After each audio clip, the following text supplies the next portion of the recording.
अस्सलामुअलैकुम and good morning. कैसे हैं आप सब लोग? आई होप ठीक ठाक होंगे। ये सुबह से आगे है और मेरा नाम आयशा यूसुफ। मैं हूं Imran Hasan. Welcome back once again इस उम्मीद और दुआ के साथ कि आपका नया वीक और नया दिन बहुत अच्छे से शुरू हो चुका है या होने वाला है। दोनों सूरतों में हमारी नेक तमन्नाएं आपके साथ हैं। अल्लाह करे बहुत अच्छे से गुजरे, स्मूथ गुजरे। सिंस ये आखिरी वीक है अप्रैल का और तकरीबन खत्म होने को है। बहुत सारे लोग आखिरी वीक है, पूरा जुमला सुनना है पहले, फिर एज हो जाएगा, दिल जो है ना आखिरी वीक है अप्रैल का। और इसमें बहुत सारे लोग ऐसे हैं जो अपनी तनख्वाहें खत्म कर बैठते हैं, खासतौर पर पाकिस्तान के अंदर, और फिर एंड पे वेट कर रहे होते हैं कि कब यकम तारीख आएगी और कब सैलरी आएगी। नहीं, ये तो मैं नहीं बताता ना, फाइनेंशियल हकाइक कौन बताता है? आप दूसरों के बता रहे हैं, लोगों के बता रहे हैं। मेरी शक्ल से क्या लग रहा है कि खत्म हो गई है? आई डोंट नो, आप छुपा अच्छा लेते हैं, मुझे ऐसा लगता है। देखो आयशा को वो एक्सप्रेशंस नहीं मिले ना मेरी तनख्वाह खत्म होने वाली। शी इज सेइंग कि नहीं, एक्सप्रेशंस अच्छे हैं, छुपा अच्छा लेते हैं। अभी है थोड़ा चल रहा है, लेकिन हमारी बेस्ट रिस्पांसिबल नहीं है। हां, हमारी बेस्ट विशेस है लोगों के लिए। बहुत सारे लोग बेचारे सैलरी क्लास, वो ऐसा तबका है ना, फिर पैसे खत्म हो जाते हैं तो फिर मैनेज करना। और ये जो महीना गुजरा है, ये ईद का महीना था, इसमें वैसे ही बहुत ज्यादा ही पैसे खर्च हुए। मेरे तो अच्छे खासे पैसे खर्च हुए, तो थोड़ी सी रह गई, थोड़ी सी है। पायल जी, मौसम के बारे में आपको बताते हैं। मौसम हो चुका है अच्छा खासा तब्दील। इस वक्त शदीद गर्मी की लहर जारी है। महकमा मौसमियात ये बता रहा है कि यकम मई तक मुल्क के जनूबी इलाकों बशमूल सिंध, जनूबी पंजाब और बलूचिस्तान में दिन में दर्जा हरारत मामूल से 5 से 7 डिग्री सेंटीग्रेड ज्यादा रहने का इम्कान है। इस वक्त जो चल रहा है उससे ज्यादा हो सकता है। I can feel it in Islamabad as well. अजीब सी हेज है और बहुत ज्यादा शदीद वाली धूप है। हेज विद धूप, ये जो कॉम्बिनेशन बनता है तो ज्यादा गर्मी हो जाती है। खैर क्योंकि आप मुख्तलिफ इलाकों का जिक्र करिए तो इसमें वस्ती पंजाब, बालाई पंजाब है, इस्लामाबाद हमारा थोड़ा अपर एरियाज के अंदर आता है। फिर खैबर पख्तूनख्वा, कश्मीर, गिलगित बल्तिस्तान में भी जो दिन का दर्जा हरारत है वो मामूल के दर्जा हरारत से 4 से 6 डिग्री ज़्यादा। और इसके अलावा 30 अप्रैल की अगर बात करें तो इसमें मुल्क के जो बालाई इलाके हैं, यानी कि परसों, इसमें बारिश का सबब बनने वाली हवाएं दाखिल होंगी और पेशगोई मौजूद है, बारिश हो सकती है। मजीद पेशगोई भी हम लेंगे, सिर्फ इस पर रिलाई नहीं करेंगे। हमारे साथ मौजूद है महकमा मौसमियात के डेप्यूटी डायरेक्टर अंजुम नज़ीर ज़ेगम साहब। बिल्कुल भी नहीं, आप एक्सपर्ट नहीं है, हमारे साथ एक्सपर्ट मौजूद है। अंजुम साहब, बहुत शुक्रिया हमें ज्वाइन करने के लिए। सबसे पहले तो बताइएगा कहाँ कहाँ कितनी गर्मी पड़ रही है और अगला वीक कैसा रहेगा? जी बहुत शुक्रिया। तकरीबन मुल्क के अक्सर इलाकों में गर्मी का ज़ोर है। Specially southern half of Pakistan इस वक्त शदीद गर्मी की लपेट में है। कल भी हमने देखा नवाबशाह में दर्जे हरारत 48 डिग्री सेंटीग्रेड रिकॉर्ड किया गया और ये सिलसिला जो है मुल्क के जनूबी इलाकों में यकम मई तक जारी रहेगा। और अगर हम पंजाब की बात करते हैं तो पंजाब के वस्ती और जनूबी इलाकों में भी गर्मी का राज है। ऑलमोस्ट इस लाहौर का दर्जा हरारत भी तकरीबन 40 के आसपास है। इसी तरह इस्लामाबाद की बात करें तो वहाँ पर भी दर्जा हरारत तकरीबन 36 के आसपास है मैक्सिमम। तो ये सिलसिला जो है जनूबी इलाकों में तो यकम मई तक चलेगा। ताहम एक मगरबी हवाओं का बारिश बरसाने वाला सिलसिला यकम मई से जो है मुल्क के बालाई इलाकों को मुतासिर करेगा, जिसमें इस बात की तवक्को है कि तकरीबन पाकिस्तान के चारों सूबों में कुछ ना कुछ बारिश। चारों सूबों में कौन कौन से इलाके, अगर हम कुछ पॉइंट आउट कर पाएं, और कितनी बारिश की तवक्को है ज़ेगम साहब? लेकिन जी गर्मी की शिद्दत ज़्यादा है, लिहाजा आने वाली बारिश जो है उसमें आंधी का बड़ा अमल दखल होगा और मुल्क के जो बालाई इलाके ख़ुसूसन पोटोहार या केपीके के जो इलाके हैं वहाँ पर बारिश के साथ साथ यालाबारी भी हो सकती है। और सिंध के कुछ शुमाल मगरबी इलाके, कुछ साउथ ईस्टर्न सिंध के इलाके जहाँ बारिश हो सकती है। पंजाब के सेंट्रल पंजाब या अपर पंजाब यानी कि लाहौर, इस्लामाबाद और उससे मुल्हिका इलाकों में इसी तरह केपी, जीबी, कश्मीर और बलूचिस्तान के जो शुमाल मशरकी इलाके बारिश के इम्कानात मौजूद रहेंगे। ठीक है। अच्छा अंजुम साहब, ये एक्सपेक्टेड है बारिश होना इस टाइम फ्रेम के अंदर, और कोई नुकसान भी हो सकता है लाइक क्रॉप्स वगैरह का अगर ये बारिश हो जाती है तो? जी देखें, बिल्कुल नुकसान के अंदेशा है। जब आंधी तेज़ चलती है या यालाबारी होती है तो वो फसलों के साथ साथ इमलाक को भी नुकसान पहुंचाती है। अगर बहुत तेज़ आंधी होती है जैसा कि इस मौसम में होता है, क्योंकि गर्मी की शिद्दत ज़्यादा है, तो जो आपके लूज स्ट्रक्चर्स होते हैं उनका डैमेज होने का ख़तरा होता है। सोलर पैनल्स का डैमेज होने का ख़तरा होता है अगर तो वो गिर जाती है। और अगर हेल होता है या बारिश होती है क्योंकि इस वक्त फसल तकरीबन कटाई के मराहिल में है, तो किसान हजरात को चाहिए कि वो अपनी कटाई यकम मई से पहले ख़त्म कर लें। और एक और चीज़ जिससे डरे हुए हैं स्पेशली इस्लामाबाद वालों की अगर हम बात करें, वो यालाबारी, हेल स्टॉर्म की जो बात करें, उसका तो इम्कान नहीं है? जी बिल्कुल, उसको आप रूल आउट नहीं कर सकते हैं। यालाबारी जो है मुल्क के जो शुमारी इलाके हैं, स्पेशली मैंने बताया खिता पोटोहार या केपीके के इलाके, इनमें यालाबारी पॉसिबल हो सकती है। अच्छा, Karachi in particular and Sindh, वैसे तो गर्मी बहुत ही ज़्यादा पड़ती है, ख़ासतौर पे जो सिंध के अंदरूनी इलाके हैं, और कराची में भी हीट वेव की शुनेद है। ज़रा एक दफ़ा रिपीट कर दीजिए कराची वालों के लिए मौसम कैसा होने वाला है? देखें जी, कराची में आज से अगले 3 रोज़ के दौरान जो है वो वक्फे से तेज़ हवाएं चलेंगी। ये समुद्री हवाएं हैं। अच्छा। दर्जे हरारत तकरीबन 37 डिग्री तक जा सकता है, 37, और इस दौरान नमी का तनासुब ज़्यादा रहेगा, इसलिए फील्स लाइक टेम्परेचर जो है वो 4 से 5 डिग्री ज़्यादा हो सकता है। अच्छा, आपने अच्छा दोबारा से ज़रा किसानों के हवाले से, चूँकि बहुत इंपॉर्टेंट फेज चल रहा है, आपने कहा कि अगर किसानों ने कटाई करनी है तो वो 1 मई से पहले करके संभाल लें। आप ये कह रहे हैं कि सिर्फ 2-3 दिन और, अदरवाइज कोई स्वेयर वेदर कंडीशन हो सकती है? देखें जी, जो आने वाला सिलसिला है ये तकरीबन 5 या 6 मई तक मुल्क के मुख्तलिफ इलाकों को मुतासिर करेगा। तो लिहाजा किसान भाइयों से यही अपील है कि 1 मई से पहले अपनी जो फसल जो है उसको काट लें, उसको संभाल लें, क्योंकि उसके बाद आंधी भी आ सकती है, बारिश भी हो सकती है। तो अगर बारिश हो जाती है तो उनकी फसल जो है वो जो उन्होंने काट के रखी है वो तबाह हो सकती है। ऑलराइट, इट्स वेरी हेल्पफुल जो इन्फॉर्मेशन आप दे रहे हैं। बहुत शुक्रिया। अंजुम नज़ीर ज़ेगम साहब हमारे साथ मौजूद थे। तो 1 मई तक का वक्त है तमाम के पास। अब ना तो क्वेश्चन इज कि क्या यौम मजदूर से पहले सारी मजदूरी मुकम्मल कर लें, जितनी भी कटाई करनी इज इट पॉसिबल इतने कम टाइम फ्रेम के अंदर कटाई कर लेना? बहुत सारे लोग तो कर भी चुके हैं, प्रोसेस शुरू हो चुका है, और हमारा काम है बताना। इनकेस अगर नहीं किया तो अकॉर्डिंगली प्लान कर लें। वैसे तो अल्लाह के काम है और अल्लाह पाक महफूज रखें, कोई एडवेंचर हम अफोर्ड नहीं कर सकते। पहले एक मोदी ने दिमाग खाया हुआ, गर्म किया हुआ, ऊपर से अगर बारिश वगैरह का सीन ऐसे हो जाता है कि हमारी फसलें डिस्टर्ब होती हैं तो यकीनी तौर पे अच्छा नहीं होगा। सो हमारी बेस्ट विशेस हैं, इंशाल्लाह अल्लाह पाक बेहतर करेगा इंशाल्लाह। आगे बढ़ते हुए एक इंटरेस्टिंग स्टोरी, इंटरेस्टिंग कम अचीवमेंट की बात कर लेते हैं। हमने आपको बोस्टन मैराथन का बताया था, आज हम आपको लंदन में होने वाली दुनिया की 6 बड़ी मैराथन्स में से एक लंदन मैराथन के बारे में बताते हैं। 2025 ऑब्वियसली जो एडिशन है, बहुत रनर्स नहीं हो गए माशाल्लाह, और उनको अब एक ट्रैक मिल गया कि किस जानिब जाना है। 40 से ज़ायद ऐसे पाकिस्तानी हैं और बैरून मुल्क पाकिस्तानी जिन्होंने बतौर रनर्स में शिरकत की, और इस्लामाबाद के फुरकान मसूद जिनका तस्करा बहुत ज़रूरी है, 3 घंटे 10 मिनट और 7 सेकंड्स में फिनिश लाइन ही अबूर कर दी। क्या बात है भाई, तेज तरीन पाकिस्तानी रनर होने का एजाज उन्होंने हासिल कर लिया। फुरकान मसूद ने इब्तिदा में तेज रफ्तारी बरकरार रखी, ताहम जैसे जैसे आगे बढ़ते गए दर्जा हरारत भी बढ़ता गया तो उनका इम्तिहान शुरू हो गया, लेकिन उन्होंने हिम्मत नहीं हारी भाई। उन्होंने कहा कि नहीं, मैं ये पूरा करूंगा, और 4460वीं पोजीशन के साथ मैराथन अपनी मुकम्मल की। अच्छा, मैराथन के बारे में ये कहा जाता है कि इट्स नॉट इम्पोर्टेंट कि आप कौन से नंबर पर आए, इंपॉर्टेंट ये होता है कि आपने मुकम्मल की है या नहीं की है। 42 किलोमीटर अच्छे खासा वक्त बनता है। फुरकान ने हाफ मैराथन का फासला तो 1 घंटा 31 मिनट में कर ही लिया था मुकम्मल, लेकिन बकिया हाफ मुकम्मल करने में उन्हें 1 घंटा 39 मिनट लगे, जो कि एक बहुत बड़ी अचीवमेंट है। और मुझे खुशी इस चीज़ की है, बोस्टन की आपने बात की, उसमें जो पाकिस्तानी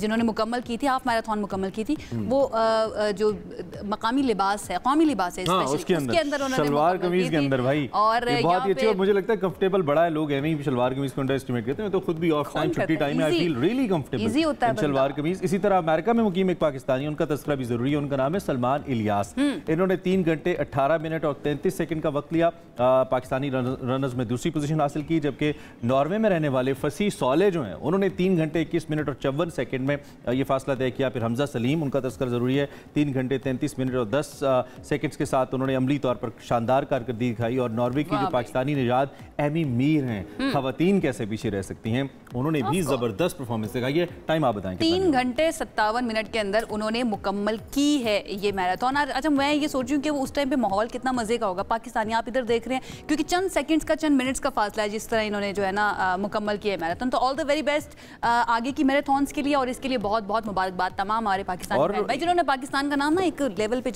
जाके रोशन किया है। और इसके लिए एक दिन का काम नहीं है, बहुत ज्यादा स्टेमिना चाहिए, बड़ी प्रैक्टिस चाहिए। लोग पहले कितना दौड़ते होंगे कि इन्होंने 42 किलोमीटर दौड़ा है, और दुनिया भर से वहाँ पे एथलीट्स आए होते हैं। So thank you very much, एक बहुत हेल्दी एक्टिविटी में हिस्सा लेने के लिए आवर बिलवड पाकिस्तानीज, और हमें एक मौका फराहम करने के लिए हम आपका तस्करा करें। And it's not about you only, आपके इस तरह के कारनामों से जो इम्पैक्ट होता है ना वो बहुत बड़ा होता है। लोगों को जो है दोबारा से मोटिवेशन मिलती है कि उनको भी कुछ करना चाहिए। तो वो मैं मौके की बात कर रहा था, मौके की मुनासबत से बात कर रहे। हमें एक मौका भारत नहीं जाने देता, और वो मौका है पाकिस्तान पे इल्जाम लगाने का। कहीं पे भी कुछ हुआ, कहीं किसी की बकरी मर गई, कोई टाइम पे दूध देने नहीं आया, दूध वाला सुबह कुछ भी हुआ, तो उन्होंने कहा जी पाकिस्तान की साजिश होगी इसके अंदर, साजिश से तंग आ गया पाकिस्तान।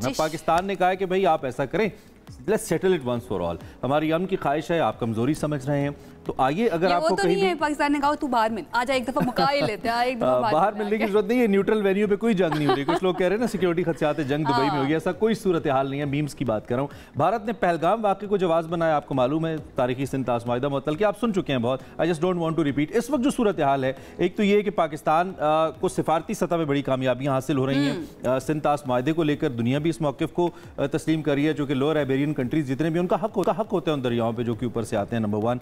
फिर चीन के साथ पाकिस्तान का राब्ता हुआ है और चीन ने कैटेगोरिकली ये कहा है कि पाकिस्तान की खुद मुख्तारी और सालमियत को बैक करते हैं और किसी किस्म के मिस एडवेंचर को हम कबूल नहीं करते। और विद दैट उन्होंने भी कहा कि जो पहलगाम वाक़या है इसकी आज़ादाना तहकीकात बहरहाल होनी चाहिए, डेफिनेटली होनी चाहिए। बहुत सारे सवालात जिनका बार बार जिक्र आप सुन रहे होंगे उठाए जा रहे हैं कि भाई अचानक से जिस वक्त ये हमला हुआ है 30 मिनट तक ही जारी रहा है, उसके 10 मिनट के बाद 8 से 10 मिनट के बाद FIR दर्ज हो जाती है, जिसके अंदर फौरी तौर पर जी सरहद पार से दहशतगर्द आए और उन्होंने आकर जो है ये कार्रवाई की। लगता है बहुत जबरदस्त तरीके से ऑर्केस्ट्रेट इसको किया गया है। खबरें याद हो गई हैं, हमें खबरें याद हैं। Nation wants to know, we want to know, we will tell you. Nation should know कि हुआ क्या है। सरहद से 400 किलोमीटर हमारे साथ हुमा बकाई साहब मौजूद हैं, obviously expert, doesn't need any introduction, खुद एंकर भी नहीं है, बल्कि हुमा साहिबा से हम इसी हवाले से बात करते हैं कि वो हमारी रहनुमाई करें। डॉक्टर साहब, thank you very much for precious time कि आपने हमें ज्वाइन किया इस आम मौजू के लिए। सबसे पहले तो जितनी भी डेवलपमेंट्स हुई हैं और अब तक पाकिस्तान ने जिस तरीके से इस मामले को टैकल किया है, संभाला है, आप इसको कैसे देखती हैं? Is it a responsible approach और आगे किस जानिब जाता देख रही हैं? मेरे ख्याल है पाकिस्तान ने रिस्पॉन्सिबिलिटी का भी मुजाहरा किया है, स्ट्रैटेजिक रिस्ट्रेंट का भी मुजाहरा किया है और उसके साथ साथ इस बात को भी बावर कराया है कि आपने अगर पाकिस्तान की रेड लाइंस क्रॉस की तो उसके नताइज अच्छे नहीं होंगे और फिर उनको माजी को भी याद कराया है कि आप ये पहले भी एडवेंचर्स कर चुके हैं तो उसका कोई ख़ास अच्छा नतीजा नहीं निकला था। लेकिन मैं आपसे ये भी गुजारिश करूं कि अब के जो इंडिया ने एक बार फिर ये टेरर बोगी का खेल खेलना शुरू किया था, इसमें इंडिया के अंदर से आवाज़ें आ रही हैं कि वो बुरी तरह नाकाम हुए हैं और जिस इंटरनेशनल वैलिडेशन को इंडिया सीख कर रहा था, जो वो चाह रहा था कि उसको इंटरनेशनल वैलिडेशन मिले इस बात से, वो उसको नहीं मिली है। इसकी वजह पाकिस्तान का बहुत अच्छा डिप्लोमेटिक फुटवर्क है और जो मेरे ख्याल में बहुत उम्दा बात हुई वो ये हुई कि हमने इंडिपेंडेंट इन्वेस्टिगेशन ऑफर की है। तो पाकिस्तान हमारी ज़बान में हम कहते हैं हम डिफेंसिव ऑफेंसिव पर हैं। और एक और बात गुजारिश कर दूं, बहुत शोर मचाना जी कि मोदी तशरीफ ला आए, वापस आ गए इंडिया, उन्होंने अपना विजिट कट शॉर्ट कर दिया। तो मोदी जो साइट थी एक्सीडेंट की या इंसिडेंट की, वहां तो तशरीफ नहीं ले गए। मोदी साहब तो बिहार चले और बिहार में तो इलेक्शन हो रहे हैं, तो ऐसा लगता है कि ये हिस्सा था मोदी की इलेक्शन कैंपेन का। एग्जैक्टली इस पॉइंट को भी बिल्कुल हमने डिस्कस करना है। और ये डिफेंसिव ऑफेंसिव की आपने बात की, ये बड़ी अच्छी स्ट्रैटेजी पाकिस्तान की तरफ से दिखाई गई है। चाइना की मैं खास तौर पे यहाँ पर बात करना चाहूँगी उमा साहिबा कि चाइना ने जिस तरह से पाकिस्तान की हिमायत का ऐलान किया, आपको लगता है कि इससे ये जो हमारा खित्ता है, जो रीजन है, इसके अंदर ताकत का तवाजुन, उस पर कुछ फ़र्क पड़ेगा? देखिए, मेरे ख्याल है कि क्योंकि इंडिया जो है एक तो थोड़ा सा ताकत का नशा है, दूसरा जो उसकी कन्वर्जेंस है वेस्टर्न वर्ल्ड के साथ, बिलखुसूस वाशिंगटन के साथ, तो वो समझता है कि उसकी बहुत सारी जो अग्रेशन है और बहुत सारी जो एक्सेसेस हैं बशमूल कश्मीर में, बशमूल माइनॉरिटीज़ के साथ, उसकी चशमपोशी भी होती है, पुष्टपनाही भी होती है अमेरिका से। तो मोदी का ख्याल था कि अब के भी सूरत हाल कुछ इसी तौर ये है रहेगी। एक तो उस तरह की सपोर्ट इससे नहीं आई और दूसरा जैसे कि आप किया चाइना को कल्टिवेट किया, वहाँ से पॉजिटिव रिस्पॉन्स आई, ये इंतहा से ज़्यादा पाकिस्तान के लिए मस्बत बात है दो वजूहात की बिना पे, क्योंकि इंडिया खुद लोअर रेपराइन स्टेट है चाइना का। दूसरी बात ये कि चाइना का नाइटमेयर है टू फ्रंट वॉरफेयर, यानी बैक वक्त पाकिस्तान और चाइना के साथ हॉस्टिलिटीज हो जाएं। पाकिस्तान तो वॉर रेजिलिएंट हो गया है, पाकिस्तान तो थ्री फ्रंट वॉर पे करता है और अपने आप को अपना दिफा करता है और अपनी सालमियत बरकरार रखता है। इंडिया जो फौजी हैं वो उनका ये खौफ है कि डबल फ्रंट वॉर हो जाएगी या ट्विन फ्रंट वॉर हो जाएगी और उनके सारे वॉर गेम्स इसके अराउंड होते हैं। ठीक है। अच्छा India will back of, India एक दफा फिर ब्लिंक करेगा। कल डॉक्टर साहब न्यूयॉर्क टाइम्स में एक आर्टिकल छपा जिसमें मुख्तलिफ कुछ तकरीबन 100 के करीब सफ़ीरों के हवाले से ये इतलात आई कि उनको ब्रीफ किया गया है इंडिया के अंदर, और उन्होंने ये खदशा जाहिर किया कैसा लगता है कि जैसे इंडिया एक ग्राउंड बना रहा है अपने पड़ोसी मुल्क के खिलाफ किसी फौजी कार्रवाई के लिए। एक तो ये कि क्या ये वाकया महज जो पहलगाम का है ये काफ़ी है किसी बड़ी फौजी कार्रवाई के लिए? नंबर वन, आप डिफेंस को भी बहुत अच्छे से समझती हैं, इन केस नहीं तो किस हद तक इंडिया, वैसे तो आपने कहा कि अपना केस प्लीड नहीं कर पा रहा, लेकिन एतमाद में ले पाएगा उन बैरूनी ममालिक के सफरा को जिनके बारे में न्यूयॉर्क टाइम्स कम अज़ कम क्लेम करे कि India is actually making a ground to attack Pakistan? इस बात में तो कोई इबाम नहीं है कि India anti Pakistan ground building मुस्तकिल करता है, चाहे वो मीडिया फ्रंट हो, चाहे वो प्रोपेगेंडा फ्रंट हो, चाहे वो इकोनॉमिक फ्रंट हो, वो हर फ्रंट पे तवातुर के साथ पाकिस्तान को नुकसान पहुंचानी है उनकी स्ट्रेटजी है, उस पर बिल्कुल साफ खुलकर काम करते हैं, बावजूद इसके कि इंडिया बहुत बड़ा मुल्क है और पाकिस्तान आज भी फंक्शनल रिलेशनशिप की बात करता है। लेकिन जो आप बात कही वो भी हमेशा से इंडिया का वतीरा है। जब 71 का वाकया हुआ था तो सबसे पहले इंडिया ने पहले जाकर कैपिटल्स को कल्टिवेट किया था। अब के पाकिस्तान ने भी ये वतीरा अपनाया है, हमने भी एलाइज और डिफरेंट ग्लोबल कैपिटल्स को और ऑर्गेनाइजेशंस को कल्टिवेट किया है। अब दुनिया बहुत बदल गई है, तो झूठ को चलाना और आगे बढ़ाना और एलाइज के अंदर मैं पढ़ रही थी और कंप्लीट करने दीजिए। देखिए जब ये 2019 में इंडिया बैक ऑफ हुआ था ना, इंडिया इसलिए बैक ऑफ हुआ था कि फ्लाइट ऑफ कैपिटल हुई थी, यानी जो फॉरेन डायरेक्ट इन्वेस्टमेंट है वो इंडिया से जाने लगा था। तो अपनी मईशत को बचाने के लिए इंडिया पीछे हटा था। इस वक्त जो खालिस्तान की बात है ना और जो सिखों की कम्युनिटी की सिचुएशन है वो बहुत इंडिया के लिए खतरनाक है। और मैं दोबारा गुजारिश करूंगी, ये हमेशा ऐसा क्यों होता है कि ये अटैक्स जो है ये मोदी साहब के जमाने में होते, ये इनकी तरीक़ाकार है अपने आप को इलेक्टोरल। ये गुरप्तवंत सिंह जो है उन्हीं की मैं बात करने लगी थी कि उनका भी बयान आया और उन्होंने पाकिस्तान की हिमायत की है कि ऐसा पॉसिबल ही नहीं है कि पंजाब के रास्ते जो है ना पाकिस्तान के अंदर अटैक कर सके, वहाँ पे सिख जो है ना उनको रोकेंगे। अब तो बड़ा ओपनली इस चीज़ की बात हो रही है, तो फिर मुझे लगता है कि मैंने कल उनको टीवी पे सुना, हमारे एक चैनल पे वो बात कर रहे थे, ये बहुत बड़ा स्टेटमेंट है। ये स्टेटमेंट से तो वाकई इंडिया की टांगे कांपे अच्छा, अगर से आपको लोग कह रहे हैं कि हम आपको पाकिस्तान की तरफ बढ़ने नहीं देंगे तो आपको होश के नाखून लेने चाहिए। और उसके अलावा जी हम तैयार हैं, हमारा ऐसा कोई मसला नहीं है, हम पहले भी इनका इस किस्म का अग्रेशन पहले भी दिखा सकते हैं। अच्छा, इंडिया की स्ट्रेटजी बहरहाल हमारे बॉर्डर्स के ऊपर रही है, चाहे हमारा ईस्टर्न बॉर्डर हो या वेस्टर्न बॉर्डर हो, इंगेजमेंट जाहिर बात है हमारी इंडिया से ही होती है। ईरान के साथ तो कोई एक ऐसा वाकया हुआ, otherwise we cannot name any such सच इंसिडेंट, लेकिन इंडिया में इंगेज, चाहे अफगानिस्तान हो चाहे उनका अपना लाइन ऑफ कंट्रोल हो, दे ट्राई टू इंगेज अस, और फिर इंटरनली भी। अब भी जो हमारा, कल भी आपको मालूम है तकरीबन 54 खवारिज पाकिस्तान की पाक फोर्सेस ने मारा, उनको हलाक किया और बहुत बड़ी कामयाबी हासिल की। लेकिन इसके साथ साथ जो स्टेटमेंट्स आई उसमें ये कहा गया कि this is somehow India, you know, this is how India wants कि इस ईस्टर्न बॉर्डर पे भी, वेस्टर्न बॉर्डर पे भी पाकिस्तान को इंगेज रखा जाए। तो इस हवाले से क्या इंडिया मिसअंडरस्टैंड करे हमारी फोर्सेस को? बिकॉज हम तो ये वॉर अगेंस्ट टेररिज्म 25-30 साल से इन पर्टिकुलर लड़ रहे हैं और अल्हम्दुलिल्लाह कामयाबी से लड़ रहे हैं। नहीं जी, इंडिया अंडर एस्टिमेट नहीं कर रहा, these are games India plays. 4 साल तक अभी लाइन ऑफ कंट्रोल पे खामोशी थी, अब उन्होंने फिर शरारत की है। मेरा ज़ाती ख्याल ये है कि सैनिटी शुड प्रिवेल, थोड़े एक्रोबैट्स होंगे, थोड़े आगा पीछा होगा और ये हॉट वॉर की तरफ तो हम नहीं जाएंगे। लेकिन जो सोर्स ऑफ कंसर्न है हमारे लिए, जिस पे हमें बहुत एक्टिव डिप्लोमेटिक फुटवर्क करना चाहिए, वो है वाटर वॉरफेयर।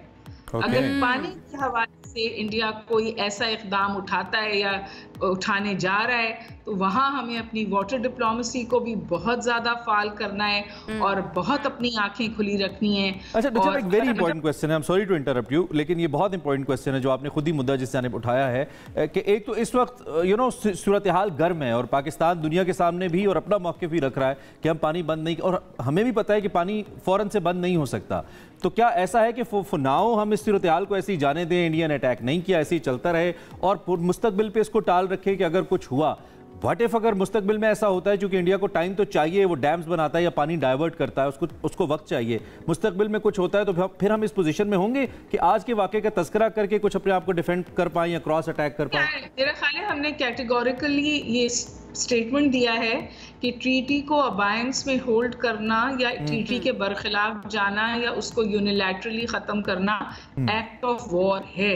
और मैंने आपसे कहा कि हम डिफेंसिव ऑफेंसिव पे हैं, हम जंग की शुरुआत नहीं करते, लेकिन अगर जंग थोपी जाए तो फिर जवाब देते हैं। और पानी तो मेरा ख्याल बका का मसला है, जिंदगियों का मसला है।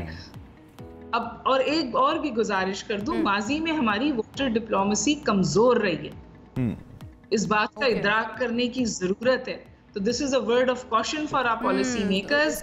वाटर डिप्लोमेसी वाटर वॉरफेयर के हवाले से चाकू चौबंद रहना चाहिए। यानी बाकी डिप्लोमेसी के साथ साथ अब वक्त आ गया है कि वाटर डिप्लोमेसी जो है ना उसको भी बहुत ज़्यादा मजबूत किया जाए, ना सिर्फ अंदर बल्कि पूरी दुनिया के अंदर। बहुत शुक्रिया। हुमा बकाई साहिबा हमारे साथ मौजूद थी और वो कह रही हैं कि हमारी स्ट्रैटेजी बहुत दस्त है, हम डिफेंसिव ऑफेंसिव पर हैं और पाकिस्तान ने कहा कि भाई ओपनली आए, भाई इन्वेस्टिगेट करें, अगर जो भी चीज़ें सामने आती हैं तो उस चीज़ को ओन किया जाएगा। अब देखना यह है कि भारत इसको ओन करता है या नहीं। भारत से अब हमें ऑन करने, हम अब ऑन करवा लेंगे इंशाल्लाह। पक्का। लंदन के अंदर भी पाकिस्तान वर्सेस इंडिया एक मैच चल रहा है। न्यूट्रल वेन्यू में हमारे मैच बड़े जबरदस्त होते हैं और इस वक्त लंदन में it's between the people, you know, Pakistanis versus Indians. लेकिन इंडियंस क्या करते हैं हर जगह, क्योंकि इंतहा पसंदी उस कौम का एक सिंबल बनती जा रही है। पाकिस्तानी हाई कमीशन पर कुछ शरपसंद ऐसे थे जिन्होंने कल हमला किया, शीशे तोड़े, रंग फेंका और ऐसी हरकतें की जो कि नहीं होनी चाहिए थी। उन्होंने पाकिस्तानी हाई कमीशन की इमारत को नुकसान पहुंचाया। बिल्कुल ऐसे है, ये बिल्कुल ऐसी। और इसलिए कुछ गिरफ्तारियां भी हुई हैं भारतीयों की वहाँ पर। लेकिन एक चीज़ जो अच्छी मुझे वहाँ पर नजर आई है ना, आई एम श्योर आप लोगों ने भी देखी होगी, इमरान आपने भी देखी होगी, कि वो लोग जो अक्सर हमें एक दूसरे के खिलाफ नारेबाजी करते हुए नजर आते थे ना, उनको एक पीपल्स पार्टी भी उनको एक कर दिया इन भारतीयों ने। तो ये वाली वो कहते हैं ना ब्लेसिंग इन डिस्गाइज भी समटाइम्स होता है। थैंक इंडिया समहाउ, आपका शुक्रिया कि आपने हमें एक कर दिया। हम मुख्तलिफ पार्टीज में थे, मुख्तलिफ फिरकों में थे, मुख्तलिफ तबकों में थे, मुख्तलिफ कौमियतों में थे, आपने एक कर दिया हमें, आपने एक कर दिया और आप ऐसा करते हैं तो ये अच्छा है। बहरहाल ये वाकया बड़ा अफसोसनाक है आयशा। इसके बाद जो बरतानिया में पाकिस्तान के हाई कमिश्नर है मोहम्मद फैसल, उन्होंने कहा है कि हमारे हाई कमीशन के अमले की रिहाइशगाहों को भी खतरा है जहाँ जहाँ वो लोग रहते हैं और पुलिस को भी आगाह कर दिया गया है। तो हमने सोचा इस पर बात कर लें और we have live with us हमारे साथ ब्यूरो चीफ रफीक मुगल मौजूद हैं, उनसे इस बारे में बात करते हैं पाकिस्तान की जानिब से क्या स्टेप्स लिए गए हैं, स्पेशली अगर हम लंदन की बात करें वहाँ पर। बहुत शुक्रिया रफीक हमें ज्वाइन करने के लिए। बताइएगा हुआ क्या और अभी तक पाकिस्तान ने किया क्या है इस सिलसिले में, पाकिस्तानी हाई कमीशन ने क्या किया इस सिलसिले में? जी, मैं इस वक्त आपको ताज़ा तरीन सूरत हाल से अगर आगाह करूं तो लंदन जो गुज़िश्ता रात 4 बजे बरतानवी वक्त के मुताबिक सुबह के 4 बजे वहां पर हमला किया गया था और पत्थर फेंके गए थे। हाई कमिश्नर पाकिस्तान ने जब ज़राए इब्लाग से गुफ्तगू की तो उनका ये कहना था कि ये जो पत्थर हैं ये स्पेशली तौर पर कहीं और से लाए गए थे, किसी बैग में डाल करके जो हाई कमीशन की बिल्डिंग पर फेंके गए। शीशे जो है वो टूट गए उससे, और उसके साथ साथ ऐसा रंग फेंका गया है जो जाफरानी रंग है, जो हिंदुस्तान के हिंदुत्व की अलामत है, उनको जो है वो जाहिर करता है।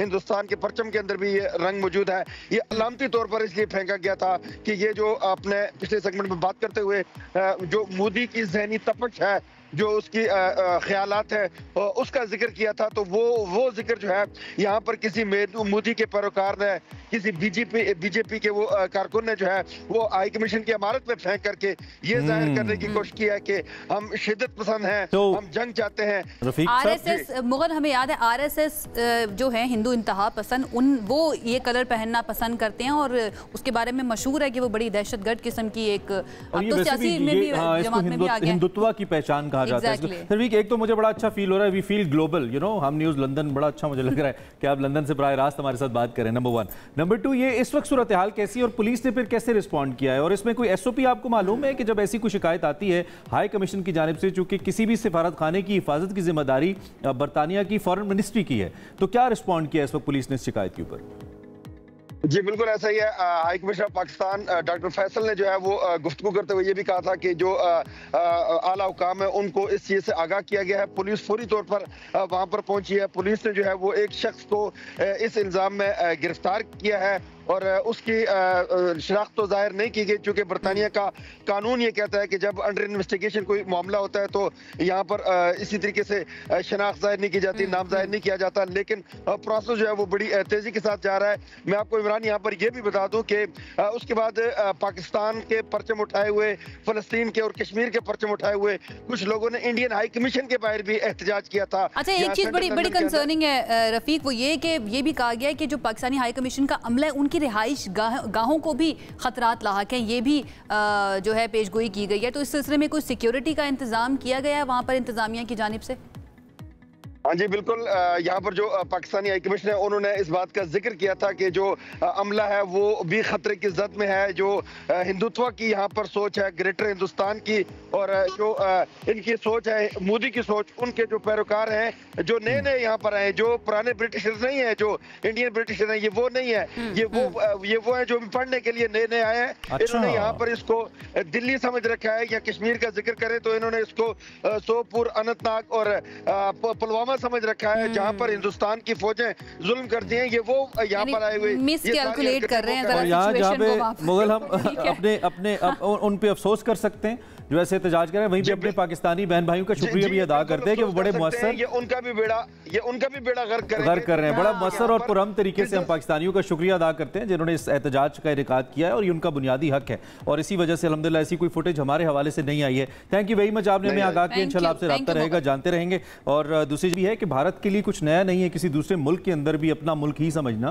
कनाडा के अंदर उन्होंने दहशतगर्दी की, जिसमें प्राइम मिनिस्टर ने पार्लियामेंट हाउस में आके कहा कि बराह रास्त भारत की स्टेट इन्वॉल्व है, और मोदी को डिक्लेयर दहशतगर्द अमेरिका ने इससे पहले करार दिया। बरतानिया में सिखों के ऊपर वो तशद्दुद करवा चुके हैं। पाकिस्तान के अंदर या कश्मीर के अंदर ब्लैकलिस्ट कर दिया गया था मोदी को। पाकिस्तान और कश्मीर के अंदर तो कोई नई बात है नहीं। अफगानिस्तान के अंदर जो ईरान के अंदर आपके फुटप्रिंट्स हैं, इस पे तो कोई दो राय नहीं है। So goes Nepal, Bhutan, you name it, Bangladesh, जहाँ पे भी चले जाएं, सबसे बड़े दहशतगर्द तो आप हैं। बहरहाल जी, अब दुनिया भी मानना शुरू हो चुकी है। और ये जो रफीक हमें बता रहे थे कि वो नए लोग हैं जो पढ़ने के लिए आए हैं, उनको लगता है मिस कैलकुलेट कर रहे हैं कि वो भी दिल्ली जैसी सूरत हाल यहाँ पर करेंगे। बहुत शुक्रिया वंस अगेन, हम रफीक का करेंगे। अब एक ब्रेक की जानिब जाएंगे और ब्रेक से वापस आएंगे तो कुछ मजीद बात करें। साथ रहिए।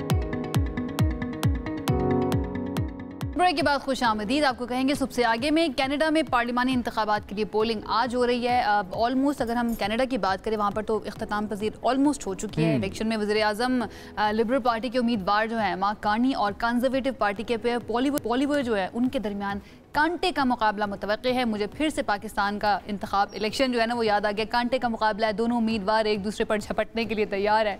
वैसे वो वाइब सेट फौरन हो जाती है ना। इस इलेक्शन के जरिए अपनी हुकूमत को मजबूत मैंडेट फराहम करना चाहते हैं, लेकिन उनके जो मद्दे मुकाबिल हैं वो भी किसी से कम नहीं है। तो हमने सोचा कि इस पर जरा तज्जिया ले लिया जाए, और मुसलसल हमें वहाँ से हमारे साफी साथी शेरदिल खान अपडेट करते हैं।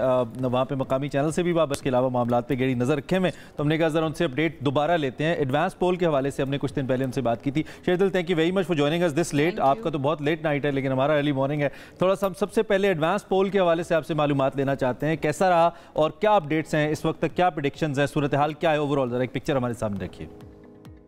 बहुत शुक्रिया इमरान, बहुत शुक्रिया आयशा। जब हम पिछली दफ़ा बात कर रहे थे फ्राइडे को, तो तब आगाज़ हुआ था एडवांस पोल्स का कनाडा में, और 18, 19, 20 और 21 ये 4 दिन थे जब एडवांस पोल हुआ, और रिकॉर्ड ब्रेक किया है कनाडा ने। 7.3 मिलियन वोट्स जो हैं एडवांस पोल में डाले गए हैं, जो पिछले साल यानी कि पिछली दफ़ा के इंतखाबात जो 2021 में हुए थे उसमें 5.8 मिलियन वोट कास्ट हुए थे। तो तकरीबन 25% ज़्यादा लोगों ने वोट कास्ट किए हैं इस एडवांस पोल में, और एक्सपेक्टेड यही है कि जो आज का दिन होने वाला है, यानी पोलिंग शुरू होगी सुबह 9:30 पर मकामी वक्त के मुताबिक यहाँ ईस्टर्न टाइम जोन पर।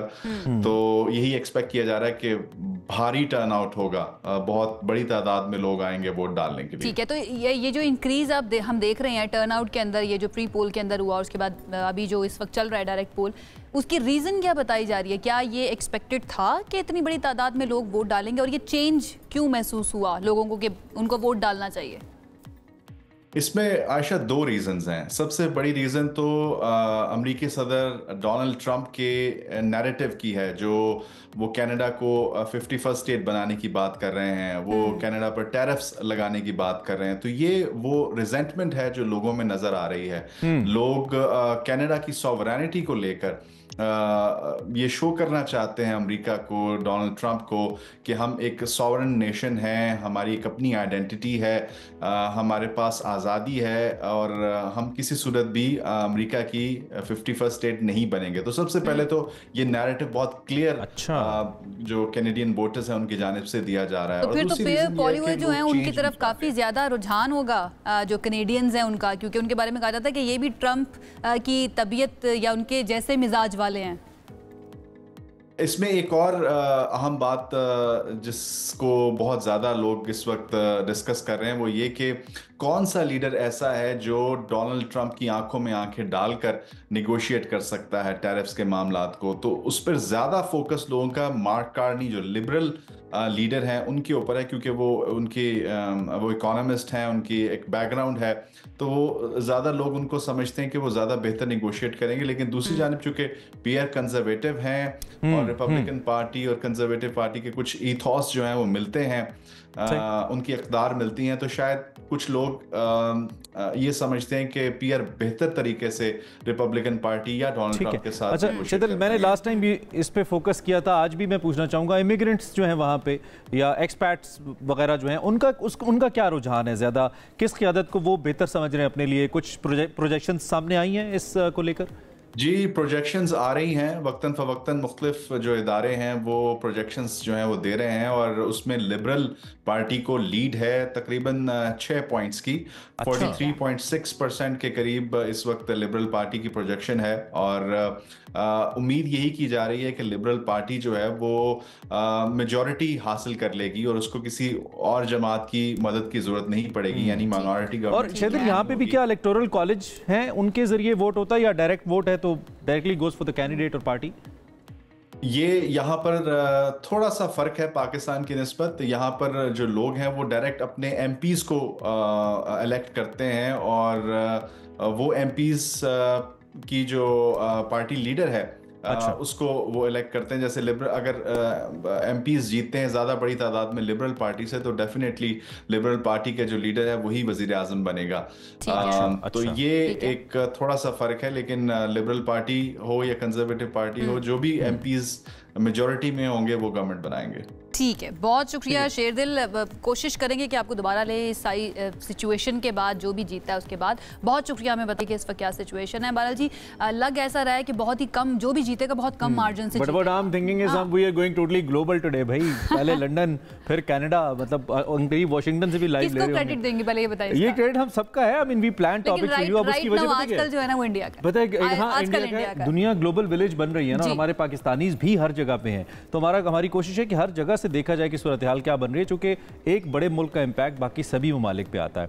अब इसी तरीके से पाकिस्तान ने जैसी सूरत हाल बनाई है या पाकिस्तान के अंदर जैसी सूरत हाल बनी है, सब पाकिस्तानीज एक हो गए हैं। कल मैंने या परसों थी गालिबन, आई जस्ट फॉरगॉट, काकुल में जब प्राइम मिनिस्टर गए हुए थे पीएमए के ऊपर, तो बड़ी जबरदस्त स्पीच उन्होंने की और बड़ा कैटेगोरिकली अपने स्टाइल में वो रोस्टम के ऊपर हाथ मार के उन्होंने कहा कि रोस्टम गिरा तो नहीं गिरा नहीं, लेकिन आपको मियां साहब, शहबाज साहब का एक अपना स्टाइल है, और वो स्टाइल कल उस आर्मी की बड़ी फॉर्मल तकरीब के अंदर भी उनके अंदर हावी हो गया। हमें अच्छा भी लगा कि वो लाउड एंड क्लियर मैसेज जाना चाहिए। तो हमने कहा इस पर बात करें हम, जरूरी है हुकूमत की नुमाइंदगी हम तक हो। और इस वक्त वैसे कोई हुकूमत, कोई अपोजिशन है नहीं, we are all Pakistanis, we are talking about Pakistan.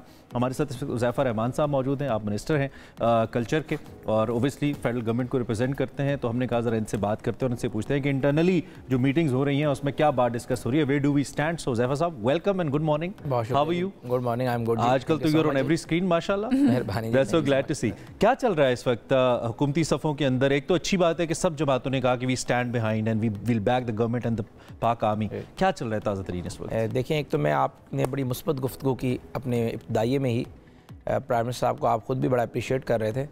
तो वो शहबाज साहब के जो आप बता रहे थे जारहाना अंदाज में तकरीर की, वो कहते हैं ना अल्लामा इकबाल ने कि दिल से जो बात निकलती है असर रखती है, पर नहीं ताकत है परवाज़ मगर रखती है। तो शहबाज साहब को मैं अरसा दराज से जानता हूँ। शहबाज साहब जब भी कभी दिल से बात करते हैं और वो फिर वो कहते हैं क्राउड और वो एक उस पर चले जाते हैं वेव लेंथ पे, तो वो फिर इसी तरह के जज्बात इंसान के होते हैं। और तमाम वज़ीर-ए-आज़म पाकिस्तान में जितने भी आए, मैं किसी पे भी तनकीद नहीं करूँगा, लेकिन अगर आप और हम ज़ाहिर है ये फ़ैसला हमारे व्यूअर ने करना है, एवेल्युएट करने की जो बात मैं कर रहा हूँ सच है गलत है। आजकल हर बंदे के हाथ में मौजूद है, फ़ौरन सर्च करता है और हमारा दूध का दूध पानी का पानी हो जाता है। तो मैं समझता हूँ शहबाज साहब ने जिस तरीके से जो स्टांस लिया इंडिया के ख़िलाफ़, सब सियासतदानों के दिलों में यही जज्बा होता है, यही होती है, लेकिन जिस अंदाज़ में उन्होंने जो कुछ भारत ने किया, नेशनल सिक्योरिटी काउंसिल की मीटिंग में प्राइम मिनिस्टर साहब ने 2 से ज़रब देके वापस भारत को लौटा दिया। और इतना यानी आर्टिकुलेट उन्होंने किया, हाँ नहीं इतना आर्टिकुलेट। और आप देखें ये डिप्लोमेसी की एक अव्वलीन मिसाल है कि जब वो काकुल में गए उन्होंने पहले अपने ट्रूप्स का हौसला बढ़ाया, भारत को क्रिटिसाइज किया, फिर उसी एक ही तकरीर में दुनिया को भी मुखातिब कर कहा कि आप अगर चाहते हैं तो न्यूट्रल तहकीकात करा लें। यानी भारत का जो झूठा और खाइन और एक प्रोपेगेंडे पर मबनी बयानिया था वहीं दफन हो गया। यानी दुनिया की टॉप इंटेलिजेंस एजेंसीज, चाहे वो पेंटागन हो, चाहे वो KGB हो, चाहे वो CIA हो, चाहे वो MI6 हो, सबने सोचने में मजबूर हुए होंगे कि एक मुल्क का वज़ीर आज़म इतनी बड़ी बात कर रहा है, इसका मतलब बड़े फोरम पे कर रहा है। और वो मुकम्मल यानी भारत का, उसके बाद भारत के चैनल्स पे आप देख लें, वज़ीर आज़म साहब की तकरीर के बाद उनकी चैनल्स की स्क्रीन पे सफ़े मातम था। वो ये भी नहीं कह सकते तहकीकात नहीं कराते। और जब आप कह रहे हैं न्यूट्रल सिचुएशन के अंदर यही आर्टिकुलेशन जो है ना, इट्स वेरी इंपॉर्टेंट, यही चाहिए होती है। मैं आपके सवाल को भी अगर डिफेंड करना अपनी कंट्री को, मैं आपको चाहूंगी ये जो सिख रहनुमा है या सिख कम्युनिटी की तरफ से जो सपोर्ट मिली है इस वक्त पाकिस्तान को, या जो उनके लीडर है गुरपवंत सिंह, उन्होंने जो बयान दिया कि भाई हम अटैक नहीं करने देंगे, इसको आप क्या समझते हैं, कितनी ज़्यादा इंपॉर्टेंस है इसकी, सिग्निफिकेंस कितनी ज़्यादा मौजूदा सिचुएशन? देखिए मैं तो अक्सर कहता हूँ कि ज़मानत अपने इलाकों के निहत्ते लोग होते हैं जी। हम तो यानी अगर आप 100 में से हमसे 99 दफ़ा पूछेंगे, मैं चाहूँगा कि जंग ना हो, लेकिन अल्लाह के फजल करम से पाकिस्तान की अफवाज, पाकिस्तान की सियासी क़यादत और अल्लाह के फजल करम से हमें न्यूक्लियर स्टेट हैं। तो अगर किसी को ये शौक़ है, पहले भी हमने भरपूर जवाब दिया, जितनी भी जंगें हुई कोई कभी यहाँ से जो है भारत कोई फ़ख्र से वापस नहीं गया और उनकी आंखें हमेशा झुकी रहीं अल्हम्दुलिल्लाह। और जो सिख कम्युनिटी की आपने बात की, देखें ये भी प्राइम मिनिस्टर साहब का विजन था कि प्राइम मिनिस्टर साहब ने ये नहीं कहा कि आप जो है सबको जो है एक जो छड़ी है उससे हाँकना शुरू कर दें। उन्होंने डिफ्रेंशिएट किया, जब भारत पे पाबंदी लगाई, उनके वीज़ाज़ कैंसिल किए, सार्क वीज़ा कैंसिल किए, तो उन्होंने कहा सिख कम्युनिटी हमेशा पाकिस्तान के साथ एक अच्छा यानी उनका ताल्लुक है और वो यहाँ आते हैं गुरु नानक ज़ाहिर हमारा ननकाना शरीफ में। तो प्राइम मिनिस्टर साहब के इस विजन से और उनका इस एक्शन से पूरी दुनिया में सिख कम्युनिटी के अंदर और मेरे ख्याल में ये रियासती सतह पे ज़ैफा बहुत अच्छा फैसला। अच्छा, एक बड़ा अहम पॉइंट है इस वक्त, कल मैंने इससे पहले भी उमा वकाई साहिबा हमारे साथी, उनसे मैंने पूछा कि इंडिया ने कोई 100 ऐसे सफारतकार थे जिनको रिपोर्टेडली न्यूयॉर्क टाइम्स ने लिखा कि बुला के ब्रीफ किया अपना मौक़िफ़ बिल्ड करने के लिए, अपना केस बनाने के लिए टू अटैक पाकिस्तान। हम फॉरेन मिनिस्ट्री के लेवल के ऊपर, एक तो हमें पाकिस्तान चाइना राब्ता हुआ इसाक डार साहब का चाइनीज़ एम्बेसडर के साथ, हम क्या कर रहे हैं कि हम दुनिया के सामने अपना case, other than the security council, उसमें अच्छा रहा हमारा, क्या कर रहे हैं हम इस फ्रंट? देखिए जी, बहुत शुक्रिया, आपने अच्छा किया, पॉइंट रेस कर लिया। एक तो मुझे न्यूयॉर्क टाइम्स की मैंने स्टोरी नहीं पढ़ी, लेकिन न्यूयॉर्क टाइम्स एक इंतहाई मोतबर जरीदा है, उसने अगर लिखा है तो ऐसे ही होगा। लेकिन पाकिस्तान के भी सफारतकार, पाकिस्तान के वज़ीर ख़ारजा, वज़ीर आज़म साहब खुद बजाते ज़ाती तौर पर और उनके स्पेशल असिस्टेंट हैं तारिक फ़ातमी, हम सब लोग लगे हुए हैं और बहुत सारी चीज़ें मीडिया में आ भी जाती हैं, बहुत सारी रिपोर्ट नहीं भी हो पाती। हमारे जितने दोस्त ममालिक हैं, एक तो शहबाज साहब ने पिछले 16 महीने PDM के साल सवा साल ये हो गया, 1 साल 2 महीने अपने हमसाया ममालिक से जो देरीना ताल्लुकात थे उसको बहाल किया है, जो 4 साल में मुतासिर हो गए थे।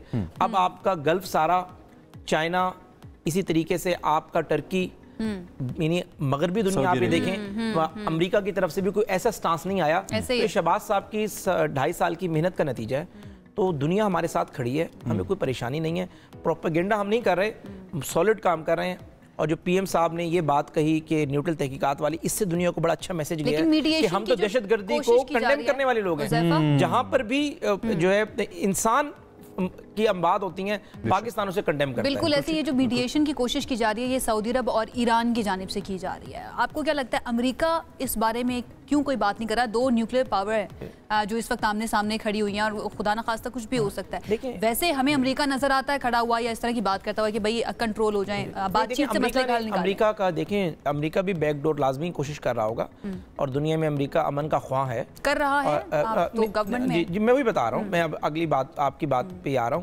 और जो वाइट हाउस का एक स्टेटमेंट आया कि हम इस सूरत हाल को बड़े करीब से देख रहे हैं, वो इस बात के नहीं, डिप्लोमेटिक जो रिलेशंस हैं उसमें इसी तरह की ज़बान इस्तेमाल की जाती है।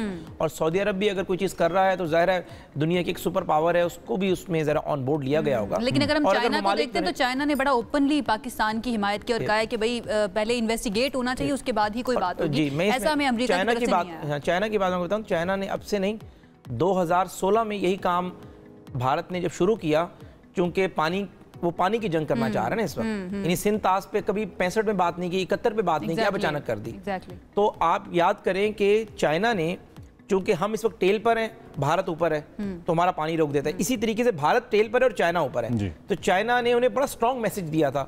और चाइना ने बाकायदा जो डैम बना रहा है उसके बाद फिर ज़रा भारत का लबुल हजा चेंज हुआ। तो चाइना की बड़ी मेहरबानी है, चाइना हमेशा पाकिस्तान से हॉट एंड कोल्ड में खड़ा होता है। और हम ये समझते हैं अमेरिका भी पाकिस्तान के साथ खड़ा होगा, और इस खित्ते में अमन के लिए अमेरिका को पता है कि पाकिस्तान की क्या कुर्बानियां हैं, वॉर अगेंस्ट टेररिज्म में जो हमने रोल प्ले किया है, उसके अलावा भी रिसेंटली जो दाइश का तो मैं समझता हूं कि पूरी दुनिया पाकिस्तान को समझती है। अच्छा, ये जो इन्वेस्टिगेशन वाला पॉइंट है हुज़ैफा साहब, इसमें पाकिस्तान ने जाहिर बात है स्टेट ने पहले होमवर्क किया है, रियासती इदारे इन्वॉल्व होते हैं, then they give a go ahead and then prime minister obviously इसको उन्होंने अनाउंस किया। इस पे क्या होमवर्क है हमारा, इसको किस कॉन्टेक्स्ट में हम देख रहे हैं? हमें याद है 26 इससे पहले जो 26/11 था उस पर भी हमने अपनी इंडिपेंडेंट इन्वेस्टिगेशन ऑफर की थी। उस टाइम तो हमने अपना हेड ऑफ इंटेलिजेंस भी ऑफर किया था कि we can send him even, हम इतने क्लियर थे अपने स्टैंड के अंदर। तो अब क्या होमवर्क है हमारा गवर्नमेंट का इसके ऊपर? देखिए, होमवर्क तो इसमें यह है कि पाकिस्तान का ना इससे कोई ताल्लुक है, ना पाकिस्तान का इसको पाकिस्तान किसी भी लेवल के ऊपर एंडोर्स तो दूर की बात है, दिल में सिंपैथी भी नहीं रखता इस तरह के इश्यूज पर।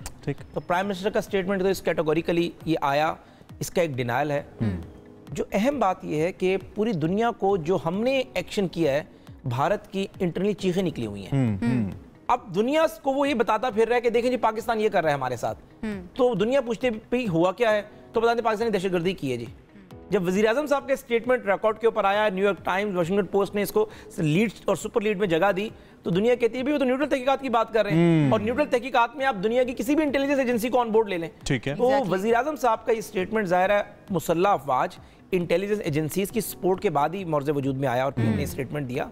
तो ये इसका बैकग्राउंड इसी उसमें है कि इस स्टेटमेंट के बाद भारत का एक तो बयानिया ज़मीन बोस हुआ है, और पाकिस्तान के तमाम इंटेलिजेंस के इदारे समझते हैं कि ना हमारा इस तरह की किसी दहशतगर्दी एक्टिविटी से कोई ताल्लुक है, और इस तरह का हम पर अगर आप इल्ज़ाम धर रहे हैं तो ठीक है, हम ये नहीं कहते हम तहकीकात एक JIT बना देते हैं, हमने कहा हम न्यूट्रल तहकीकात करने को तैयार हैं। अच्छा, कुछ ऐसी खबरें भी आ रही हैं हुज़ैफा, कुछ ऐसी खबरें भी आई थी कि एक और कंट्री जो है, जो कि अगर हम मिडिल ईस्ट की बात करें, वहाँ पे बड़ी इंपॉर्टेंट आजकल है, उनके भी कुछ स्ट्रेंथ जो है ना, या कुछ सपोर्ट इंडिया के साथ है, या वहाँ से भी कोशिशें की जा रही हैं। इसको पाकिस्तान किस नज़र से देख रहा है, किस तरह से एनालाइज कर रहा है? देखिए, पाकिस्तान अल्लाह के फजल करम से, आप सब लोगों ने जिस तरह बात कही कि अब हम हुकूमत अपोजिशन मीडिया नहीं है, हम एक कौम है। बिल्कुल, पाकिस्तान एक हकीकत नाकाबिल तरदीद है, और कायद आज़म ने कहा था कि there is no power on earth who can undo Pakistan.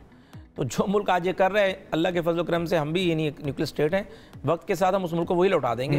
और शहबाज साहब के साथ मीटिंग्स में क्या डिस्कशन हो रही है इंटरनली, क्या जज्बात है? जरा कोई आपकी तो 1-on-1 होती है, कैबिनेट में भी बैठ रहे हैं, जी क्या सोच रहे हैं सब? शहबाज साहब बड़े हौसले में हैं। शहबाज साहब एक बड़ी विजनरी सियासतदान है, यानी ऐसे मौक़ों के ऊपर शहबाज साहब की टोटल कोर क्या होती है, अपने जवानों का हौसला बढ़ा रहे हैं, आर्मी चीफ के साथ जो उनके इंटरेक्शन, और फिर जरा नीचे तक वो ट्रूप्स में बात जाती है, ताकुल में वो इसीलिए गए ऐसे मौके के ऊपर। तो शहबाज साहब जो एक सियासतदान का काम होना चाहिए ऐसे मौके के ऊपर, जो स्टेट्समैन का काम कि अपनी मुसल्लह अफवाज को सपोर्ट करें, अपनी इंटेलिजेंस एजेंसीज को सपोर्ट करें, तो शहबाज साहब बहुत ही धीमे अंदाज में ग्रेस के साथ सबको यानी यकजा किए हुए हैं। और मैं समझता हूँ कि शहबाज शरीफ का इस वक्त एक जो रोल है वो न्यूक्लियस वाला है, ठीक, वो सबको जोड़े हुए। जो काम वो इंडिया ने 100 सफारतकारों को किसी अंदरूनी खाना बिठा के किया, वो इन्होंने पाकिस्तान की स्टेट ने काकुल में सबके सामने बिठा के कर दिया। वहाँ पे there were so many ambassadors जो कि पाकिस्तान को सुन रहे थे, और फिर लाउड एंड क्लियर मैसेज था हमारी गवर्नमेंट की तरफ से। सब thank you very much government का मौक़िफ़ हमारे सामने रखने के लिए, एंड ऑल द बेस्ट, क्योंकि obviously as we said we all support and back our government, our state, our Pak armed forces, ताकि सूरत हाल से हम निकले। इंशाल्लाह काफ़ी हद तक हम डिफ्यूज़ करने में कामयाब हुए हैं, दुनिया पाकिस्तान का मौक़िफ़ मान रही है। जो वक्त आगे बढ़ेगा, वी सर्टनली बिलीव इंशाल्लाह सूरत हाल मज़ीद बेहतर होगी, और इंडिया रिस्पॉन्सिबल नेशन के तौर पर उम्मीद कम है, लेकिन शायद होता जाएगा ड्यू टू आवर रिस्पांस। अच्छा, जाने से पहले, ब्रेक पर जाने से पहले एक सवाल हुज़ैफा की मौजूदगी में कर लूं। CCI का इजलास आज ही बुला लिया गया, 2 मई को बुलाया जाना था, तो इसकी कोई खास वजह? जी बहुत शुक्रिया जी। मैंने आपको आपके चैनल पर ही आज से 15 दिन पहले बात कही थी कि हम CCI का इजलास बुलाने जा रहे हैं। मेरे ख्याल से मोना का शो था, उसमें मैंने बात कही थी। और बिलावल साहब से मीटिंग का भी मैंने पहले कहा था। तो चूंकि हुकूमत जो है ज़ाहिर है अपने इत्तेहाद को मजबूत करने पर यकीन रखती है और प्राइम मिनिस्टर की अपनी शेड्यूल्स हैं, कैबिनेट मीटिंग होनी है, ये तो इसलिए पार्टी के प्रेशर की वजह से ही आज बुलाया गया, क्योंकि इस वक्त जो क्रिटिकल सिचुएशन इंडिया के साथ चल रही है उसमें पार्टी की बात यह है कि जो CCI तय करेगी वो ज़रा कैबिनेट में भी जाना है।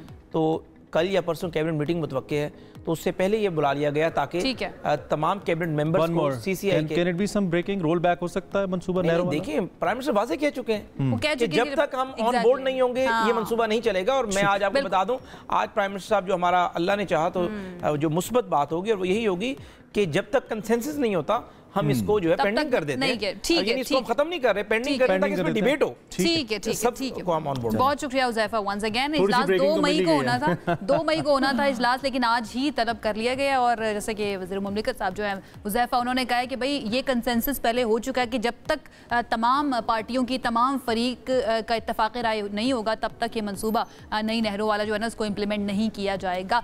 2 मई को ही होना था इजलास, लेकिन आज ही कह दिया गया कि आज ही। और लगे हाथों हमने जो ब्रेकिंग न्यूज़ आ रही थी उस पर आप तक वफाकी वजीर का तबसरा भी आप तक पहुंचा दिया, क्योंकि हुकूमत का मौक़िफ़ है। हुज़ैफा साहब ये कह रहे हैं on behalf of government obviously कि ऐसा नहीं है कि हुकूमत इससे पीछे हटेगी या इसको खत्म कर देगी, लेकिन डिबेट हो सकती है, बात हो सकती है। मौजूदा हालात के तराजुर में यकीनी तौर पर इस पर दोबारा सोचा जाएगा। फॉर द टाइम अगर इसको डिले कर लिया गवर्नमेंट तो मेरे में इसमें कोई हर्ज नहीं है। दिस इज व्हाट हुज़ैफा साहब से। अच्छा, इसको डिले नहीं किया गया, आज ही बुला लिया गया। शर्जील इनाम मेमन का नहरों का मामला एग्जैक्टली इजलास आज ही तलब कर लिया गया है। शर्जील इनाम मेमन साहब जो है ना उन्होंने कहा कि ये 2 मई को होना था, लेकिन अब सिंध हुकूमत की गुजारिश पर आज ही ये इजलास किया जा रहा है। और वज़ीर आज़म की ज़ेर सदारत CCI का इजलास आज शाम को इस्लामाबाद में होगा। एक ब्रेक लेते हैं, ब्रेक के बाद वापस आते हैं। Keep watching.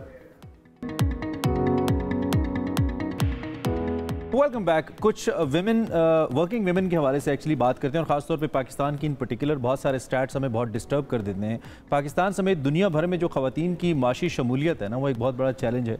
वर्ल्ड बैंक की 2024 की एक रिपोर्ट है, उसके मुताबिक पाकिस्तान में ख़वातीन की लेबर फोर्स में जो शमूलियत है, ये शिरकत की शरह है, वो सिर्फ 30% है। यानी कि 100 में से सिर्फ 30 ख़वातीन ऐसी हैं जो कि माशी सरगर्मियों में हिस्सा लेती हैं, 70 नहीं लेती। और 4 करोड़ से ज़ायद इस वक्त ऐसी ख़वातीन हैं जो लेबर फोर्स से बाहर हैं। साउथ एशिया के अगर दीगर ममालिक की बात करें, जैसे बांग्लादेश है, भारत है, वहाँ से भी ये शरह कम है, सिर्फ हम अफगानिस्तान से ऊपर हैं। और इस वक्त ये शरह वहाँ पे 38 और 30% है। मज़ीद अगर आदाद शुमार पे चले जाए तो पाकिस्तान में सिर्फ 5% ख़वातीन ऐसी हैं जो कारोबार के हवाले से कारोबार की मालिक हैं, कारोबार करती हैं। और जो तालीमी याफ्ता ख़वातीन हैं, ओबियसली एक पूरी स्ट्रीम है, वो भी बहुत कम है, वो भी मौशी सरगर्मी में। यही वजह है बुनियादी तौर पर। नाउ द क्वेश्चन इज कि एक ऐसा मुल्क जहाँ पर ऑलमोस्ट आधी जो आबादी है या आधी पॉपुलेशन, आधे से ज़्यादा 48 to 49% अगर ख़वातीन हैं और वो पाकिस्तान की तरक्की के लिए, पाकिस्तान की मईशत के लिए काम नहीं करेंगे तो वो मुल्क जो है वो किस तरह से तरक्की कर सकता है। आलमी इक़्तिसादी फोरम की जो जेंडर गैप रिपोर्ट है 2024 की, उसमें 146 ममालिक में पाकिस्तान का नंबर 145 है। अब इसकी वजूहात क्या हैं, कौन कौन से ऐसे फैक्टर्स हैं जो रोकते हैं ख़वातीन को आगे बढ़कर काम करने के लिए, अपना नाम बनाने के लिए, मुल्क की मौशी तरक्की के अंदर हिस्सा डालने के लिए। हमने सोचा कि उसके ऊपर बात करते हैं और एक ऐसी शख्सियत से बात करते हैं जो बेसिकली इन इशूज़ को डील भी कर रही है, इनके लिए बहुत ज़्यादा काम भी किया है, बुक भी लिख चुकी हैं, इसके साथ साथ कई अवार्ड अपने नाम किए हैं। 2024 हम वुमेन लीडर अवार्ड इन्होंने अपने नाम किया था। हमारे साथ इस वक्त मौजूद है स्टूडियोज़ के अंदर, कामयाब एंटरप्रेन्योर भी हैं, फ़खर साहिबा। Huma, thank you so much हमें ज्वाइन करने के लिए। कैसी हैं आप? Very well, thank you for joining. सबसे पहले तो मैं रीज़न जानना चाहूँगी, जब आप इस इशू को ओवरऑल एक ओवरव्यू करती हैं, आपको क्या नज़र आता है कि क्या रीज़न है कि पाकिस्तानी ख़वातीन खुद नहीं चाहती हैं आगे निकल कर काम करना, या फिर कुछ सोशल नॉर्म्स या कल्चर ऐसा बिल्ट हुआ हुआ है कि नहीं कर पाती? I think it's excellent. Exactly, हम रीजनली एंड ग्लोबली वर्ल्ड के बॉटम पे हैं, but as a business woman honestly थोड़ा सा स्टेप बैक लेके अगर हम ओवरऑल पिक्चर एक नया पहलू देखें तो ये भी सच है कि इस बहुत डाउन साइडर के साथ एक बहुत ब्रिलियंट जर्नी भी जारी है। सिर्फ डार्कनेस नहीं है, there is amazing positivity in all this.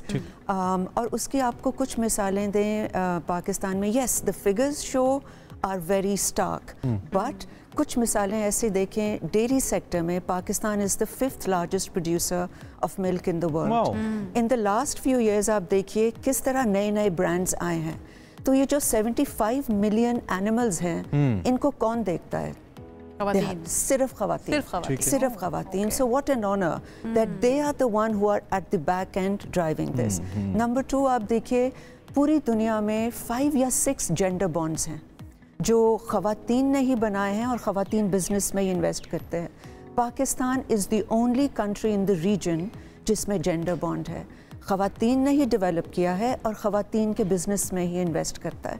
So you know these का एक और मिसाल आपको दें, WHO का एक प्रोजेक्ट था जो उन्होंने हाईलाइट किया है. 8,000 clinics, 1 lakh lady health workers गली गली जाके वो सर्व करती हैं. जहाँ कोई हेल्थ इशू हो, हुकूमत हर जगह तो नहीं पहुँच सकती और उन्होंने उनको एक स्टार प्रोजेक्ट की तरह प्रमोट किया है. So yes, in all this darkness there is a lot of positivity. And as a businesswoman with 20 years of being in Pakistan and struggling in business, undoubtedly ये सब बातें भी सच हैं. I think we need to celebrate. इसमें जो आयशा ने ही सवाल किया था उसका एक वही हिस्सा है और उसको मैं चाहूँगा उस पर आप फोकस करें कि बुनियादी रीजंस में फिर क्या आ जाता है. अभी तक वो खवातीन जो कि उस इंक्लूजन के फॉर्मूले पे आपने बहुत अच्छे से वैसे पॉइंट आउट किया कि बहुत सारी तो इनफॉर्मल इकोनॉमी चला ही हमारी खवातीन रही हैं. आपने गाँव देहातों की बात की, क्रॉप्स को हम कैसे भूल सकते हैं या मैन्युफैक्चरिंग को हम कैसे भूल सकते हैं जो बेसिक उसके एलिमेंट्स. लेकिन इसके बावजूद वी नो पढ़ाते नहीं हैं बच्चियों को, स्कूल नहीं भेजा जाता, फिर पढ़ लेती हैं तो जॉब्स तक नहीं कराई जाती. तो बेसिक बैरियर्स आप क्या देखती हैं बुनियादी तौर पे? मुझे 2 नज़र आते हैं. आप देखिए, पहली चीज़ ये एजुकेशन है भी तो उसका लेवल बहुत बेसिक है. एंड सेकेंडली जो ऑन देयर ओन निकल आती हैं उनके पास कैपिटल नहीं है. सो यस, ये जेंडर बॉन्ड वगैरह is that's why I am insisting it's a great start because आगे जाके वो खवातीन, एक आपको अगेन एग्जांपल्स दें, you know I represent king Charles trust in Pakistan. अब उसमें हमारा एनुअली एक इवेंट होता है जहाँ खवातीन यंग बच्चे आके पिच करते हैं और हम उसमें फंड करते हैं. ग्रेट. अब अगर मैं आपको बताऊं कि ग्लोबल लेवल पे आप जाके जब उन प्रोजेक्ट्स की बात करते हैं तो लोग एक्चुअली हमसे पूछते हैं कि इन बच्चों को क्या पढ़ाया जाता है. ये स्टेम पढ़ते हैं और ये वो बच्चे हैं जिनके पास 2 रुपए की किताब नहीं है, चिप्स का पैकेट नहीं है. Just imagine the creativity and talent. But then these are only 2, 3, 4, 500 people that we are targeting. Imagine अगर इनके लिए फंडिंग आ जाए तो अनफॉर्चुनेटली जब हम ये चीज़ सोचते हैं कि अगर इनको प्लेटफॉर्म मिला होता, तालीम प्रॉपर मिली होती, तो फिर इस वक्त जो पाकिस्तान की दुनिया भर में हालत है उससे तो कहीं ज़्यादा आगे जा चुके होते हैं. And that is why I really insist education, mainstream education, of course the focus should be there, but साथ ही साथ पूरी दुनिया में एक ट्रेंड आ गया है बूट कैंप्स. आप बूट कैंप्स लगाइए, आप जो जिस लेवल पे रहना चाहता है, जो करना चाहता है, उसको उसकी ट्रेनिंग दे के आगे भेजिए. ओके, पाकिस्तान स्टैंड कहाँ पर कर रहा है राइट नाउ? अगर हम एजुकेशन की बात करें, हमें पता है मसले तो हैं, लेकिन इसको टैकल करने के लिए आपको लगता है कि हम ऐसी पोजीशन में या ऐसे सफ़र में हैं जो बेहतरी की तरफ जा रहा है? देखिए, सैडली वहाँ मेरा बहुत बड़ा क्वेश्चन मार्क है. And I say this because they say you need a village to raise a child. एक अकेला कोई जिम्मेदार नहीं है, ना इंस्टीट्यूशन अकेला जिम्मेदार है, ना घर वाले. पूरा एक सोशल फैब्रिक होता है जो आपकी ग्रूमिंग करता है. एंड इन ऑल ऑनेस्टी, जैसे आज हम बैठे हैं इधर बात कर रहे हैं, अब ये कितने लोग सुबह के मॉर्निंग शोज देखते हैं. यहाँ पे तो आपकी डोमिनेंस ज़्यादा है, आप 2 में 1 लेकिन मैंने कभी नहीं देखा कि वहाँ एंटरप्रेन्योरशिप करवाई जाए, लोगों को अपॉर्चुनिटीज का बताया जाए. एक रेगुलर और बहुत से लोगों को नहीं पता, हमारे गेस्ट को आके पता लगता है कि हमारे कैमरे के पीछे भी खवातीन ही हैं. Absolutely, this is which was very wonderful to see. Exactly. जी please. So yeah, no, I think कि जो बैक एंड है वो सोसाइटी होती है. So not 1 or 2 increasing the budget will not help if the mindset will remain. अच्छा, मैं इस वक्त भी खास तौर पे पेरेंट्स में यूजुअली जब भी हम खवातीन की एजुकेशन की बात करते हैं तो फादर या ब्रदर का रोल तो आता ही है. हम इस पे काफ़ी बात कर चुके हैं. मैं इन पर्टिकुलर मदर के रोल के हवाले से बात करना चाहता हूँ, क्योंकि हमारी एक बड़ा नंबर है पिछली जनरेशन की जो माएँ हैं जिनके बच्चे अब उस एज में पहुँच रहे हैं. वो खुद पढ़ी लिखी माएँ नहीं हैं या कम पढ़ी लिखी हैं यूजुअली, खासतौर पर अगर हम देहातों में चले जाएँ. एक माँ का क्या रोल है कि वो जिम्मेदारियाँ या वो मुश्किलात जो उसने देखी हैं वो अपनी बेटी पे ना आने दे, वो कैसे उसकी एजुकेशन को हेल्प कर सकती है? इस पे ज़रा कुछ थोड़ा सा हमें बताइए. I think just being positive, just telling her that you will not be a burden on anyone. Yes, if you get privilege in life, great, but you will not be a burden. You have to be on your own. That is the starting point. I give you an example. So I'm on the board of Nestle's DRDF, the Farmer Development की एक organization जो Nestle की है. उसमें जब पहले दिन हम गए आज से 14 साल पहले, तो मतलब जो माएँ थीं और जो वालिदैन थे वो हमें मिलने नहीं दे रहे थे ख़वातीन से. अच्छा. वो कह रहे थे आप हमारी बच्चियाँ बिगाड़ने आ गए, आप पता नहीं क्या करने आए हैं. उनसे बैठे, उनसे बात की. इन शॉर्ट पहले 3 साल रिव्यू पे जब हम गए तो वही लोग शेखुपुरा डिस्ट्रिक्ट के थे जो कह रहे थे जी प्लीज छोटी को भी ले लें, बड़ी की तो जिंदगी बदल गई. हमें 3-4 हज़ार से आप 18,000 कमाना शुरू कर दें. How you look, how you walk, मुझे ये समझ नहीं आती कि पता नहीं हम लोग इतना डरते क्यों हैं कि हमारी बच्चियां या खवातीन अगर पढ़ जाएंगी और उनको अपने राइट्स का पता चल जाएगा तो शायद हम उस तरह से कंट्रोल नहीं कर. Is it about the control? I tell you, I have seen this only in urban. Rural में ऐसा नहीं है. रूरल में आके ये वालिदैन ट्रस्ट फैक्टर ज्यादा जब बन जाता है, यही वालिदैन हमें माएँ आके कहती हैं. और कबीर वाला जैसा डिस्ट्रिक्ट जो काफ़ी कंजर्वेटिव उसमें आता है, आके कहते हैं कि जी हमने ये एनिमल सारी हस्बेंडरी सीख ली, बेहतर दूध प्रोड्यूस कर दिया, आप अब हमें वंडा बनाना सिखाएं, which is fodder.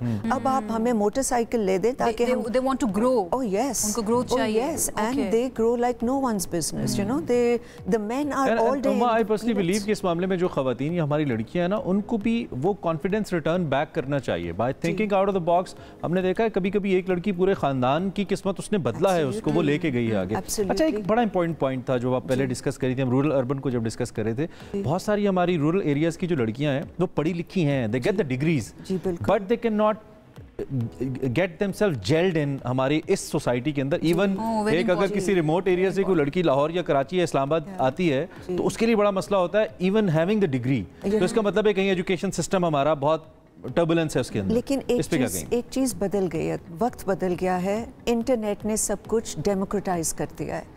Now the opportunities have been democratized. Yes. If you are behind the internet and if you are using ChatGPT to write a good message, a good marketing content, you are as good as Lums or anyone. So and I am seeing that. So this young girl जो गन्ने का रस package करना चाहती है, झांग से छोटी सी young बच्ची, and yes, her language and everything is not what a young kid from an urban center would be, but she is better than anyone. अच्छा, ई-कॉमर्स के अंदर तो वही अगेन ये सब कुछ बहुत अच्छे से चल रहा है और हमें अपने जो रूरल एरियाज हैं वहाँ पर बहुत ज़्यादा नज़र आ रहा है कि ई-कॉमर्स को बड़े अच्छे से वो यूटिलाइज कर रहे हैं. लेकिन इमरान ने जो बात की ना, जो पॉइंट उन्होंने उठाया कि जब वो इस तरह से एक नॉर्मल ऑफिस के अंदर काम करने के लिए जब आती हैं लड़कियां तो वो डिफरेंस जो है ना वो फील होता है.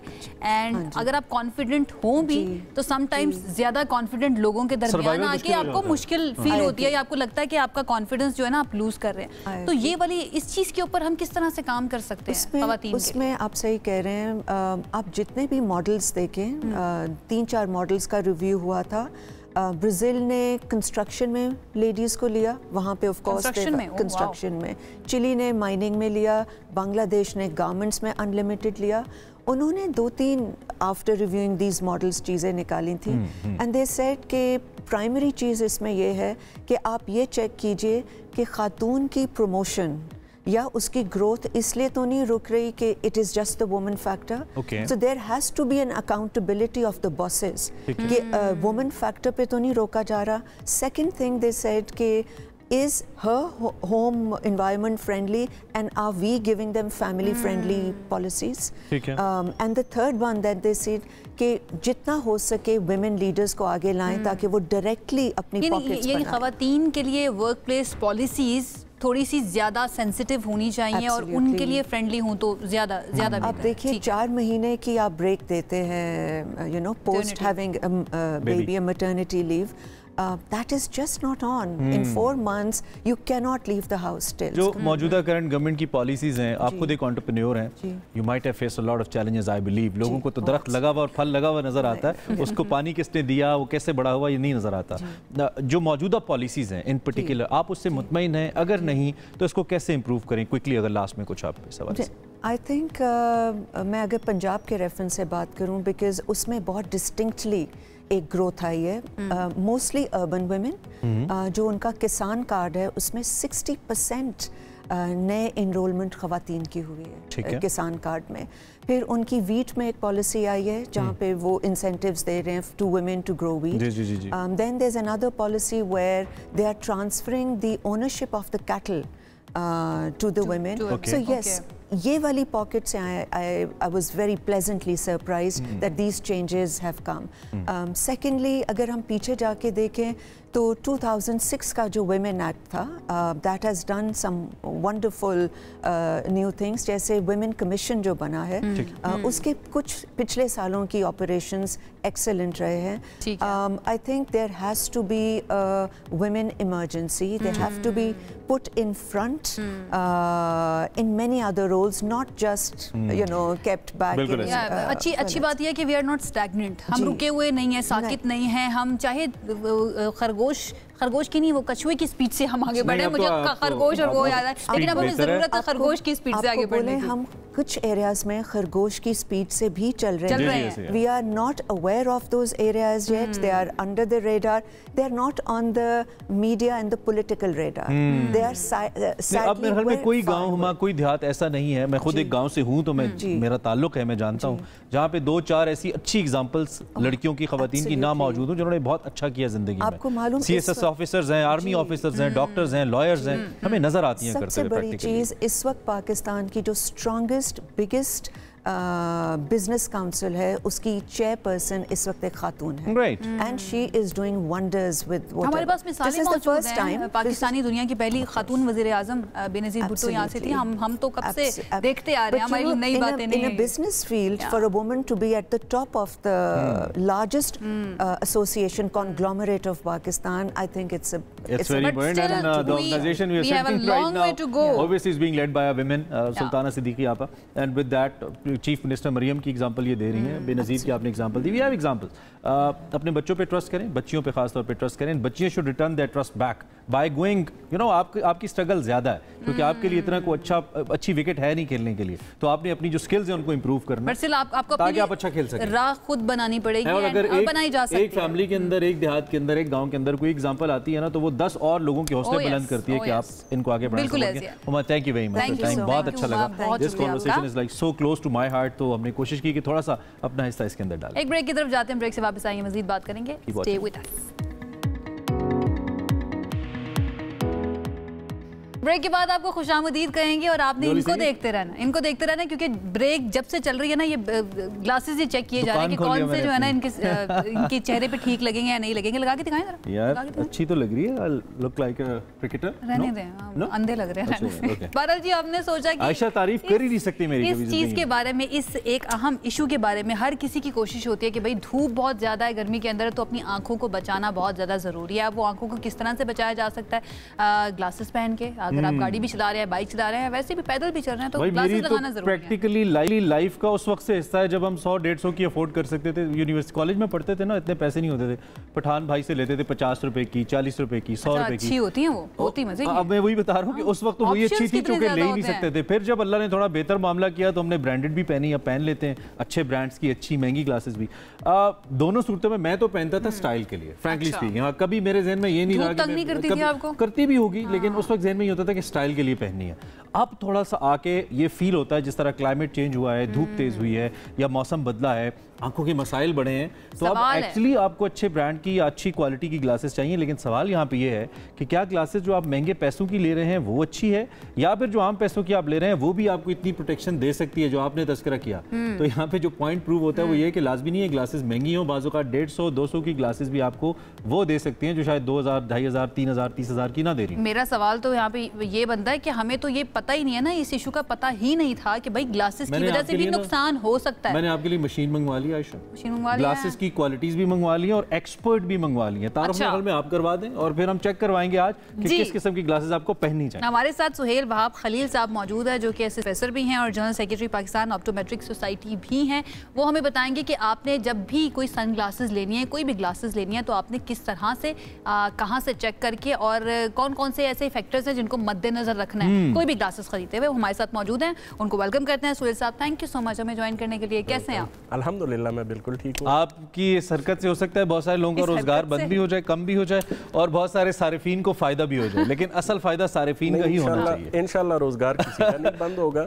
देखें, हमें पब्लिक में अवेयरनेस क्रिएट करनी चाहिए कि सन ग्लासेस को जब भी पहना जाता है तो वो प्रोटेक्टिव पर्पस के लिए या कॉस्मेटिक पर्पस के लिए होते हैं। यही दो इसके जो है वो एम्स होते हैं। लेकिन अगर एक सन ग्लासेस आपको प्रोटेक्शन नहीं प्रोवाइड कर रहे तो उसका फायदा कोई नहीं है। तो हमें जो है वो ये पहचान होनी चाहिए कि किस तरीके से मतलब वो हमारी प्रोटेक्शन हमें वो सर्व कर रही है कि नहीं। हम दोनों फैक्टर्स पे बात करेंगे, प्रोटेक्टिव पे भी और इसके साथ साथ जो कॉस्मेटिक की आपने बात की है उस पे भी। पहले प्रोटेक्टिव पे कर लेते हैं और पहले हम ये जो सन ग्लासेस होते हैं उनका जिक्र कर लेते हैं। गर्मी है आजकल, धूप बहुत ज़्यादा होती है। अभी आप हमें चेक करके दिखा रहे थे कि ज़रूरी नहीं है कि सिर्फ बहुत महंगी ग्लासेस ही आपको जो है ना प्रोटेक्शन दे। समटाइम्स 100-150 वाली में भी ऐसा होता है कि यूवी रेस से वो बचाती हैं आपको। ये कैसे? बिल्कुल ऐसा ही है। देखिए, अल्ट्रा वायलेट रेडिएशंस जो हैं वो हमारी आई को डैमेज करती हैं। बहुत सारे जो है वो आंखों में बीमारियां अल्ट्रा वायलेट रेडिएशंस की एक्सपोजर पे होती हैं। अब सन ग्लासेस को जो है वो उन लोगों के लिए पहनना बहुत ज़्यादा ज़रूरी है जिनका आउटडोर मतलब टास्क्स होते हैं, जैसे धूप में काम करने वाले ट्रैफिक पुलिस में हो गए या मेसन्स हो गए या इस तरीके के माली वगैरह हो गए जो कि सारा दिन धूप में रहते हैं। बल्कि हमारी एक रिसर्च थी 2015 में हमने कंडक्ट की थी नौतक महमीद में। ठीक है। उसमें यह था कि 80% of the farmers they were having cataract due to excessive sunlight. तो लोग परवाह भी नहीं करते जी।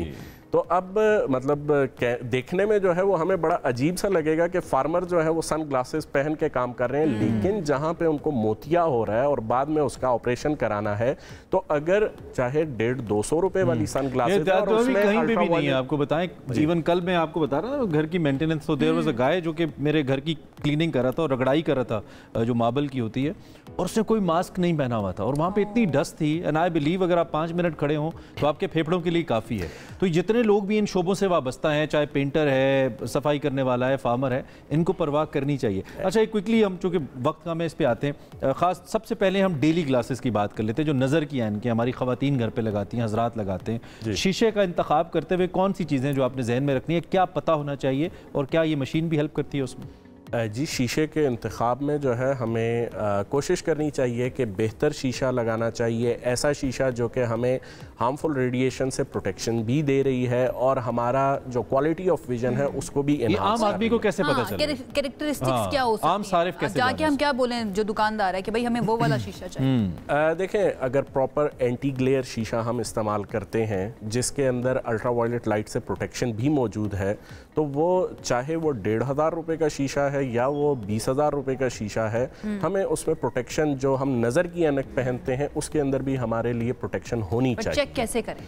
उसको चेक करने का ये है कि हमें ज़्यादातर जो है वो दुकानदार के ऊपर रिलाई करना पड़ता है, हमें शॉप वाला जिस तरह, क्योंकि पब्लिक जो है वो ब्लाइंड है इस मामले में, एक्सपर्टीज नहीं पता। हाँ, तो अब जो है वो ऐसी मशीन्स आना शुरू हो गई हैं जो कि ऑलमोस्ट तकरीबन हर ऑप्टिकल शॉप पे मौजूद होती है जो अल्ट्रा वायलेट लाइट के ट्रांसमिशन को टेस्ट कर लेती है, जो इस वक्त मैं दोनों किस्म की जो है। अच्छा, ये बहुत ही अच्छा हो जाए अगर आप प्रैक्टिकली हमें टेस्ट करके बता दें कि उस अल्ट्रा वायलेट टेस्ट को कैसे कंडक्ट करती है मशीन और कैसे पता लगता है हमें कि प्रोटेक्ट कर रही है या नहीं। अगर आप थोड़ा करके भी हमें बता देखिए, सिंपली हमने जो है वो ग्लासेस लेनी है। Can we focus this machine जी वाया कैमरा किसी तरीके से? चलें हम करते हैं, आप प्लीज बताइए। अच्छा, देखिए मैंने सिंपली ग्लासेस लेनी है और उसके शीशे को यहाँ पे मैंने सेंसर के ऊपर रखना। ठीक है, ठीक है। अगर मेरा सेंसर जो है वो यहाँ पे UV 400 शो कर रहा है, ठीक है, इसका मतलब है कि 400 नैनोमीटर्स तक की प्रोटेक्शन मुझे इस ग्लासेस के साथ मिल रही है। ठीक है। और अगर UV 400 नहीं शो हो रहा तो इसका मतलब है, मैं थोड़ा सा अपने देखने वालों को एक्सप्लेन कर लूं। इस मशीन के ऊपर एक स्क्रीन है जो कि डिजिट दिखा रही है, जैसे स्पीड मीटर होता है। थोड़ा यूं कर लेते हैं, ऐसे यूं करते हैं ये। तो ये बेसिकली ये जो डिजिट्स आपको नजर आ रहे हैं, यहाँ पे आपने ग्लासेस का, आप जरा रखिए, दोबारा रख के दिखा देते हैं। ठीक है, ये रखिए। Yes, is it showing that 400 वाला? 400 ठीक है। अब इसका मतलब ये जी कि ये उस लाइट को, UV लाइट को प्रोटेक्ट कर रही है इस तरीके से। उसका भी दिखाएं जिसका शो नहीं हो रहा, उसका भी दिखा दें। देखिए, अब मेरे पास ये देखने को सन ग्लासेस हैं, ठीक है, टिंटेड ग्लासेस हैं, लेकिन अगर मैं इसको रखता हूं, अब ये बजाय सन ग्लासेस हैं, लेकिन अल्टीमेटली जीरो, ये बिल्कुल चेंज नहीं हुआ है। डिजिट कोई चेंज नहीं हुआ, इसका मतलब ये है कि इसकी प्रोटेक्शन नहीं है। लेकिन अब मेरे पास एक काली ऐनक है जो सन ग्लासेस हैं, लेकिन अगर इसको मैं रखता हूँ तो इसके अंदर UV 400 नहीं है, ये इसके अंदर प्रॉपर प्रोटेक्शन नहीं है। तो चाहे कितनी भी महंगी है जी, चाहे कितनी भी। और इसी तरह आपने एक सस्ती सी ग्लासेस थी यहाँ पे, गालिबन ये वाली थी, जिसमें आपने कहा कि वो सस्ती भी हो सकती हैं, लेकिन आप अगर उसको यही मैं बता रहा था, ये वाली है या ये वाली है। अब ये बाइक राइडर्स के लिए है जो कि बड़े आराम से 250-300 रुपए के अंदर ये ऐनक आपको मिल जाती है। लेकिन अगर इसको हम देखते हैं तो इसके अंदर हमारे पास UV 400 की प्रोटेक्शन मौजूद है। ओके, यानी कि जो डिलीवरी बॉयज हैं, जो खास तौर पे ये जो फूड पैडा वगैरह पे डिलीवरियां कर रहे होते हैं, ये तो बहुत बड़ी तादाद है, ना सिर्फ अल्ट्रावायलेट लाइट से प्रोटेक्शन के लिए, बल्कि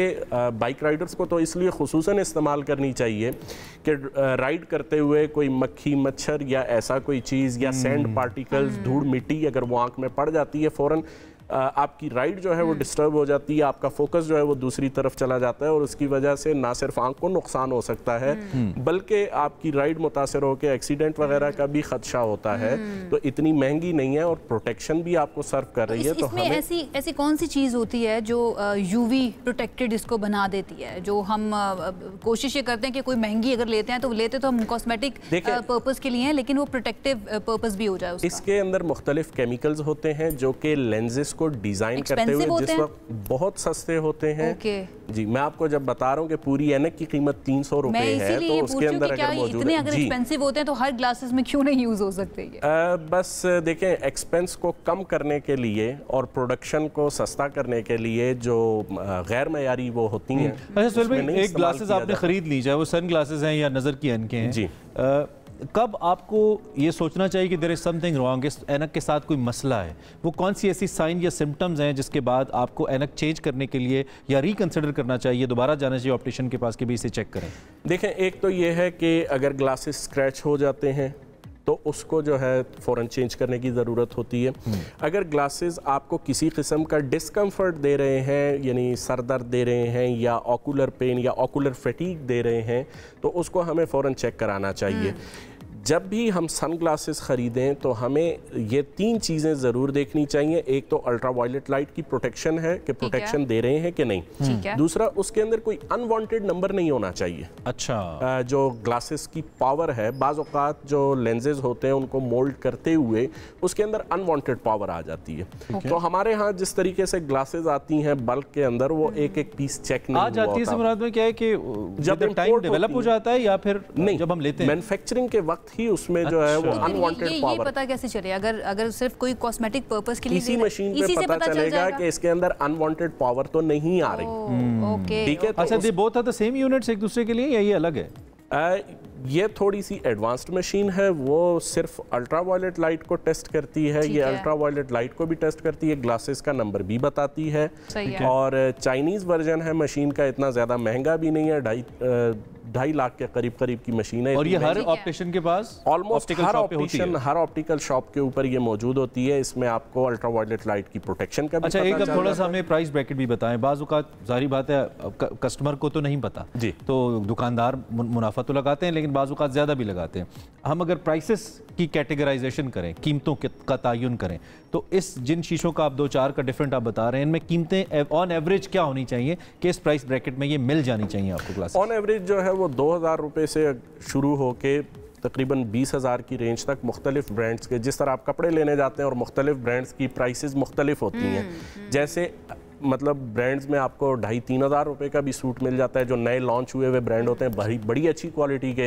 लेकिन जब महंगे ब्रांड्स की तरफ, मैं किसी को नॉमिनेट नहीं करना चाहता, तो महंगे ब्रांड्स की तरफ जाएं तो उस वही कपड़ा आपको महंगे ब्रांड का 8-10 हज़ार रुपये का सूट मिल रहा है। कपड़ा भी इतना अच्छा नहीं होता, सिर्फ ब्रांड का नाम की वजह से। इसी तरह तो सन ग्लासेस में भी या जो हम नजर की ग्लासेस लेते हैं उसमें भी ब्रांड के जो है, जो ब्रांडेड ओरिजिनल फ्रेम्स होते हैं वो थोड़े से महंगे होते हैं। लास्ट क्वेश्चन, कोई भी ऐसी टिप्स जो आपके जहन में आ रही हैं, जो लोग ग्लासेस बनवाने जा रहे हैं या पुरानी हो गई हैं, सोच रहे हैं आपके होने से जिनको मदद मिल जाए, फ़ायदा हो जाए, आखिर में कुछ? मैं यही कहना चाह रहा हूँ कि हमारे पास ग्लासेस जब भी लें किसी शॉप से लें और चेक करके लीजिए कि उसमें अल्ट्रा वायलेट लाइट की प्रोटेक्शन हो, अनवांटेड पावर उसके अंदर ना हो, और फ्रेम जितना फ्लेक्सिबल, जितना अच्छा फ्रेम हो उतना बेहतर है। बहरहाल फ्रेम तो मतलब इतना ज़्यादा मैटर नहीं करता, जो चीज़ हमारे लिए इस वक्त टॉपिक के हवाले से ज़रूरी है वो लेंसेज की क्वालिटी अच्छी होनी चाहिए। बाज़ औक़ात ये समझा जाता है कि कांच का शीशा अच्छा होता है, प्लास्टिक का शीशा अच्छा नहीं होता। लोगों में ये मिथ है कि जी प्लास्टिक का शीशा नज़र को मज़ीद ख़राब करता है, ऐसा बिल्कुल भी नहीं है। प्लास्टिक के शीशे की ऑप्टिकल क्वालिटी इतनी ही बेहतर है जितनी कांच के शीशे की है, लेकिन कांच का शीशा पहले इस्तेमाल होता था, अब जितने भी दुनिया के अच्छे ब्रांड्स हैं सब प्लास्टिक के शीशे को प्रेफर कर रहे हैं। वजह यह है कि कांच का शीशा अगर पहना हो और कोई ट्रॉमा एक्सीडेंट वगैरह हो जाए तो वो आंख को डैमेज ज़्यादा कर सकती है। प्लास्टिक का जो इम्पैक्ट रेजिस्टेंस है वो बेहतर है एज कम्पेयर टू कांच। तो ये एक मिथ है कि जी कांच का शीशा ही अच्छा है, शीशे में स्क्रैच हो जाना चाहे कांच का हो या प्लास्टिक का। ठीक है, लेकिन उसमें सिक्योरिटी ज़्यादा है। आपने एक्सप्लेन कर दिया, अवेयर कर दिया। अच्छी बात यह है कि सस्ती ग्लासेस भी, भाई जितने भी स्टूडेंट्स मेरे साथी हैं जिन्होंने जो उस वक्त आज से 15-20 साल पहले मेरी एज में थे, अब मेरी एज में है और जिस एज में मैं था, सस्ती ग्लासेस ले सकते हैं, वो भी आपकी आंखों को प्रोटेक्ट लेकिन चेक करके। कोई भी ग्लासेस आपने लेनी है, सन ग्लासेस लेनी है या फिर घर में नजर की ग्लासेस लेनी है, आपने चेक करके लेनी है कि यूवी प्रोटेक्टेड है या नहीं। आंखें बड़ी सेंसिटिव होती हैं, उनको महफूज रखना भी हमारी। मैं तो कहता हूं बस कॉन्फिडेंस से पहने जो भी पहन रहे हैं। बहुत शुक्रिया, थैंक यू सो मच हमें ज्वाइन करने के लिए और हमें बताने के लिए। अब हम एक ब्रेक की तरफ जाएंगे और ब्रेक से जब हम वापस आएंगे तो हम जरा पाकिस्तान की एक मरतबा फिर से बात करेंगे कि पाकिस्तान को एक नुकसान हो रहा है और हर साल हो रहा है और दुनिया क्या कर रही है उसके लिए। एक ब्रेक के बाद उस पर बात करेंगे। Welcome back. वैसे तो इकॉनमी इन जनरल हम डिस्कस करते हैं, लेकिन हमने पिछले कुछ दिनों से एक सिलसिला शुरू किया है, आपको थोड़ा थोड़ा फील होना शुरू हो गया होगा अब तक, कि हम इकॉनमी से रिलेटेड जो डिफरेंट डायरेक्शंस हैं जो कि पाकिस्तान के लिए इंपॉर्टेंट हैं उनको हम टच कर रहे हैं और उन पे थोड़ी बात कर रहे हैं। अब वंस अगेन एक एशियन डेवलपमेंट बैंक की ताज़ा तरीन रिपोर्ट आई है जिसमें एक बड़ा हौलनाक किस्म का इंकिशाफ है, ख़तरनाक भी है। पाकिस्तान को हर साल जो क्लाइमेट चेंज है उसकी वजह से $2 अरब $2 बिलियन यूएस तक पाकिस्तान को इसका नुकसान बर्दाश्त करना पड़ रहा है और ये रकम विद द टाइम मुसलसल इसमें इजाफा हो रहा है। और मसला सिर्फ ज़री मईशत तक महदूद नहीं है बल्कि जो शहर हैं उन पर भी इसके गहरे असरात मुरतब हो रहे हैं। सो इस माहौलियाती तब्दीली की वजह से पानी की कमी है, मौसमियाती असरात है, कुदरती आफात का ख़तरा है। इन सब के सबब जो मुल्की मईशत जो ऑलरेडी टेररिज्म के हवाले से इतना अंडर प्रेशर है, फिर हमारी कुछ पॉलिसीज़ की वजह से उस पर मजीद प्रेशर आ रहा है और इकॉनमी कंस्ट्रेंट्स बढ़ रहे हैं। And this is not the first time कि हम इसको डिस्कस कर रहे हो, हम पहले भी इसको कई मरतबा डिस्कस कर चुके हैं और ये चीज़ सामने आई थी कि पाकिस्तान बहुत ही वल्नरेबल है एक तो क्लाइमेट चेंज के हवाले से, और जो एक हिस्सा है ना क्लाइमेट चेंज के अंदर वो पाकिस्तान का 1% भी पूरा नहीं है। ये बड़े बड़े जितने भी मुमालिक की अगर हम बात करें उनका हिस्सा जितना ज़्यादा है उसके असरात पाकिस्तान के ऊपर ज़्यादा आ रहे हैं, तो उनको कॉम्पनसेट भी पाकिस्तान को करना चाहिए। तो हमने सोचा कि इस इशू को आज इन डिटेल डिस्कस करते हैं। हमारे साथ मौजूद हैं फरहान बुखारी साहब, हर रोज़ ही अब वो हमारे साथ मौजूद होते हैं, हमारे शो का हिस्सा बन चुके हैं। वीकेंड गुजार के हैं बुखारी साहब और Thai combinations are getting more, thicker and stronger. Thank you very much. कैसे हैं आप? How was your weekend? कैसा था? मेरा वीकेंड मजमूई तौर पे अच्छा गुजरा, लेकिन जाहिर है सबकी तरह मैं भी खबरें फॉलो करते रहे, खबरें और ये जो हिंदुस्तान का बीइंग अ जर्नलिस्ट ये बड़ा मसला होता है कि you have to keep an eye. चलें क्विकली जरा ये जो हम मसला डिस्कस कर रहे हैं ये कितना गंभीर है? ये $2 अरब तो बहुत बड़ी अमाउंट है और बढ़ रही है। बिल्कुल, $550 अरब रुपए से ज़्यादा है सालाना जो नुकसान होता है। और इसमें ज़राअत के हवाले से हमने बात की, गुज़िश्ता कई दिनों से हम उस पर कर भी रहे हैं, लेकिन उसके अलावा कुछ शोबे ऐसे हैं जिनके बारे में लोगों को आम तौर पे रोज़मर्रा की ज़िंदगी में एहसास नहीं होता। मसलन तवानाई, कि जब आपका गर्मी का ड्यूरेशन बढ़ जाता है तो उससे गरीब से गरीब आदमी भी अगर अफोर्ड कर सके वो पंखा ज़रूर चलाता है। एयर कंडीशनर तो ज़्यादा पैसे वाले लोगों का है, लेकिन वो भी एसी भी ज़्यादा चलते हैं। सेहत का मामला, जो ये ड्यूरेशन बढ़ रही है, गर्म मौसम बढ़ रहा है, उसमें गर्मी से मुतल्लिका जो बीमारियां हैं वो भी बढ़ रही हैं। और कुछ बीमारियां ऐसी जो कि सर्दी से मंसूब थी, मसलन ये फ्लू वगैरह, वो अब गर्म मौसम में भी लोगों को एक नई इस्तिलाह डॉक्टर्स ने इस्तेमाल की है, समर फ्लू।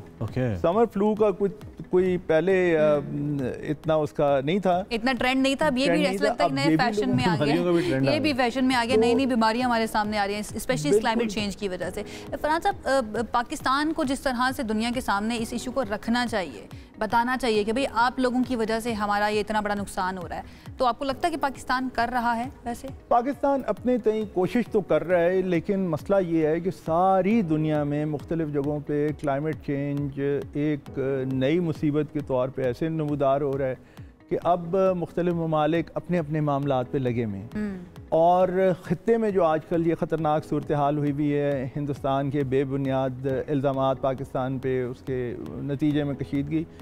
2020 में एक बहुत बड़ा तूफ़ान हिंदुस्तान में आया था जिसको बाद में क्लाइमेट चेंज से मंसूब किया गया और उस तूफ़ान के नतीजे में जो नुकसानात हुए थे उनका तखमीना 13 अरब डॉलर था। My goodness. हिंदुस्तान में आज भी जो गरीब गुरबा हैं वो 23 करोड़ से ज़्यादा हैं, जो कि हमारी मजमूई आबादी जितने लोग हैं। तो बजाय इसके कि वो इन मामलात पे तवज्जो दें, और क्लाइमेट चेंज का तो मामला ऐसा है जिस पे खत्ते के ममालिक को सबको मिलजुल के काम करना चाहिए, क्योंकि जोग्राफिया हम बदल नहीं सकते, ना हिंदुस्तान बदल सकता है ना कोई और मुल्क बदल सकता है। But this is very concerning, ये जो आपने बात की कि पूरी दुनिया अब अपने अपने मामलात में और उनके मुल्कों के अंदर क्लाइमेट चेंज की जो असरात हो रहे हैं उनके ऊपर लगी हुई है।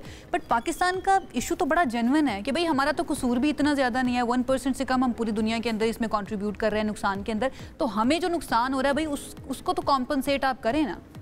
बदकिस्मती ये है कि दुनिया की तारीख में मोरालिटी, असूल, कायदा कानून, इसकी बात बदकिस्मती से बहुत कम होती है।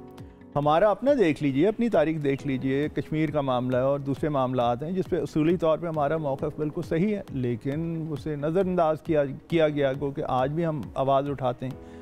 तो बात यह है कि उसूल, कायदे कानून पे अगर दुनिया चल पड़े तो दुनिया बहुत बेहतर जगह हो जाए। ठीक है, लेकिन ऐसा नहीं हो रहा और इसके नतीजे में आप ये देखें कि ये इतना बड़ा पहाड़। लास्ट 30 सेकेंड्स क्या पॉलिसीज हो सकती हैं which can help to handle this situation? देखिए, क्लाइमेट चेंज में जो मैं पहले भी ये बात करता आया हूँ कि हमारे निज़ाम टैक्सेशन में जो लोग टैक्सेस नहीं देते, सबसे पहले तो उन पे इस वक्त जाके उनसे कहना चाहिए कि आप अपनी ज़िम्मेदारी पूरी करें, ताकि हुकूमत के पास, सरकार के पास वो ज़राए हों ये नुकसानात का मुकाबला करने के लिए। ठीक हो गया। रिसोर्सेज की बहुत ज़्यादा ज़रूरत है। दूसरी जो ज़रूरत है वो बहुत ज़्यादा सोच को तब्दील करने की ज़रूरत है कि जितना वसी पैमाने पे आप ये पैगाम फैला सकें और फिर अपनी पॉलिसी चेंज, मसलन ये जो देही इलाकों को हमने कई साल से, पिछली 2-3 दिहाइयों से नज़रअंदाज किया है, अब वहाँ पे नए सिरे से जाएं और जाके जो क्लाइमेट चेंज के हवाले से जो आप काम कर सकते हैं, मसलन दरख्तों की बड़ी ख़तरनाक हद तक पाकिस्तान में कमी हो गई, फॉरेस्ट्री आपकी डिप्लीट हो गई है। आप सोसाइटीज़ भी तो बन रही है ना? नहीं जी, वो तो शहरों के बराबर बन रही है हाउसिंग सोसाइटीज़, लेकिन उसके पीछे देहाती एक बहुत बड़ा एक रकबा है, वहाँ पे काम करने की ज़रूरत है। तालीम, स्कूलिंग पे ये ख़ास तौर पे सिलेबस में क्लाइमेट चेंज वेरी इंपॉर्टेंट से बच्चों को पढ़ाया जाए, बच्चों को पढ़ाया जाए। फिर सेहत के हवाले से आपके जो सरकारी अस्पताल हैं उनके जो हालात हैं उन्हें जितना जल्दी हर शोबे के अंदर मतलब काम करने की हमें ज़रूरत है, क्योंकि कोई भी हाथ पे हाथ धर कर नहीं बैठ सकता कि ये मेरा मसला नहीं है, ये सबका मसला है। बहुत शुक्रिया, हमारे साथ फरहान बुखारी साहब मौजूद थे और क्लाइमेट चेंज की वजह से पाकिस्तान को कितना नुकसान हो रहा है और क्या क्या पॉलिसीज़ बनाई जा सकती हैं इसके बारे में बात कर रहे थे। वक्त हो चुका है ख़त्म, इंशाल्लाह प्रोग्राम इंशाल्लाह कल दोबारा मुलाकात करेंगे। ख्याल रखिए, अल्लाह हाफ़िज़।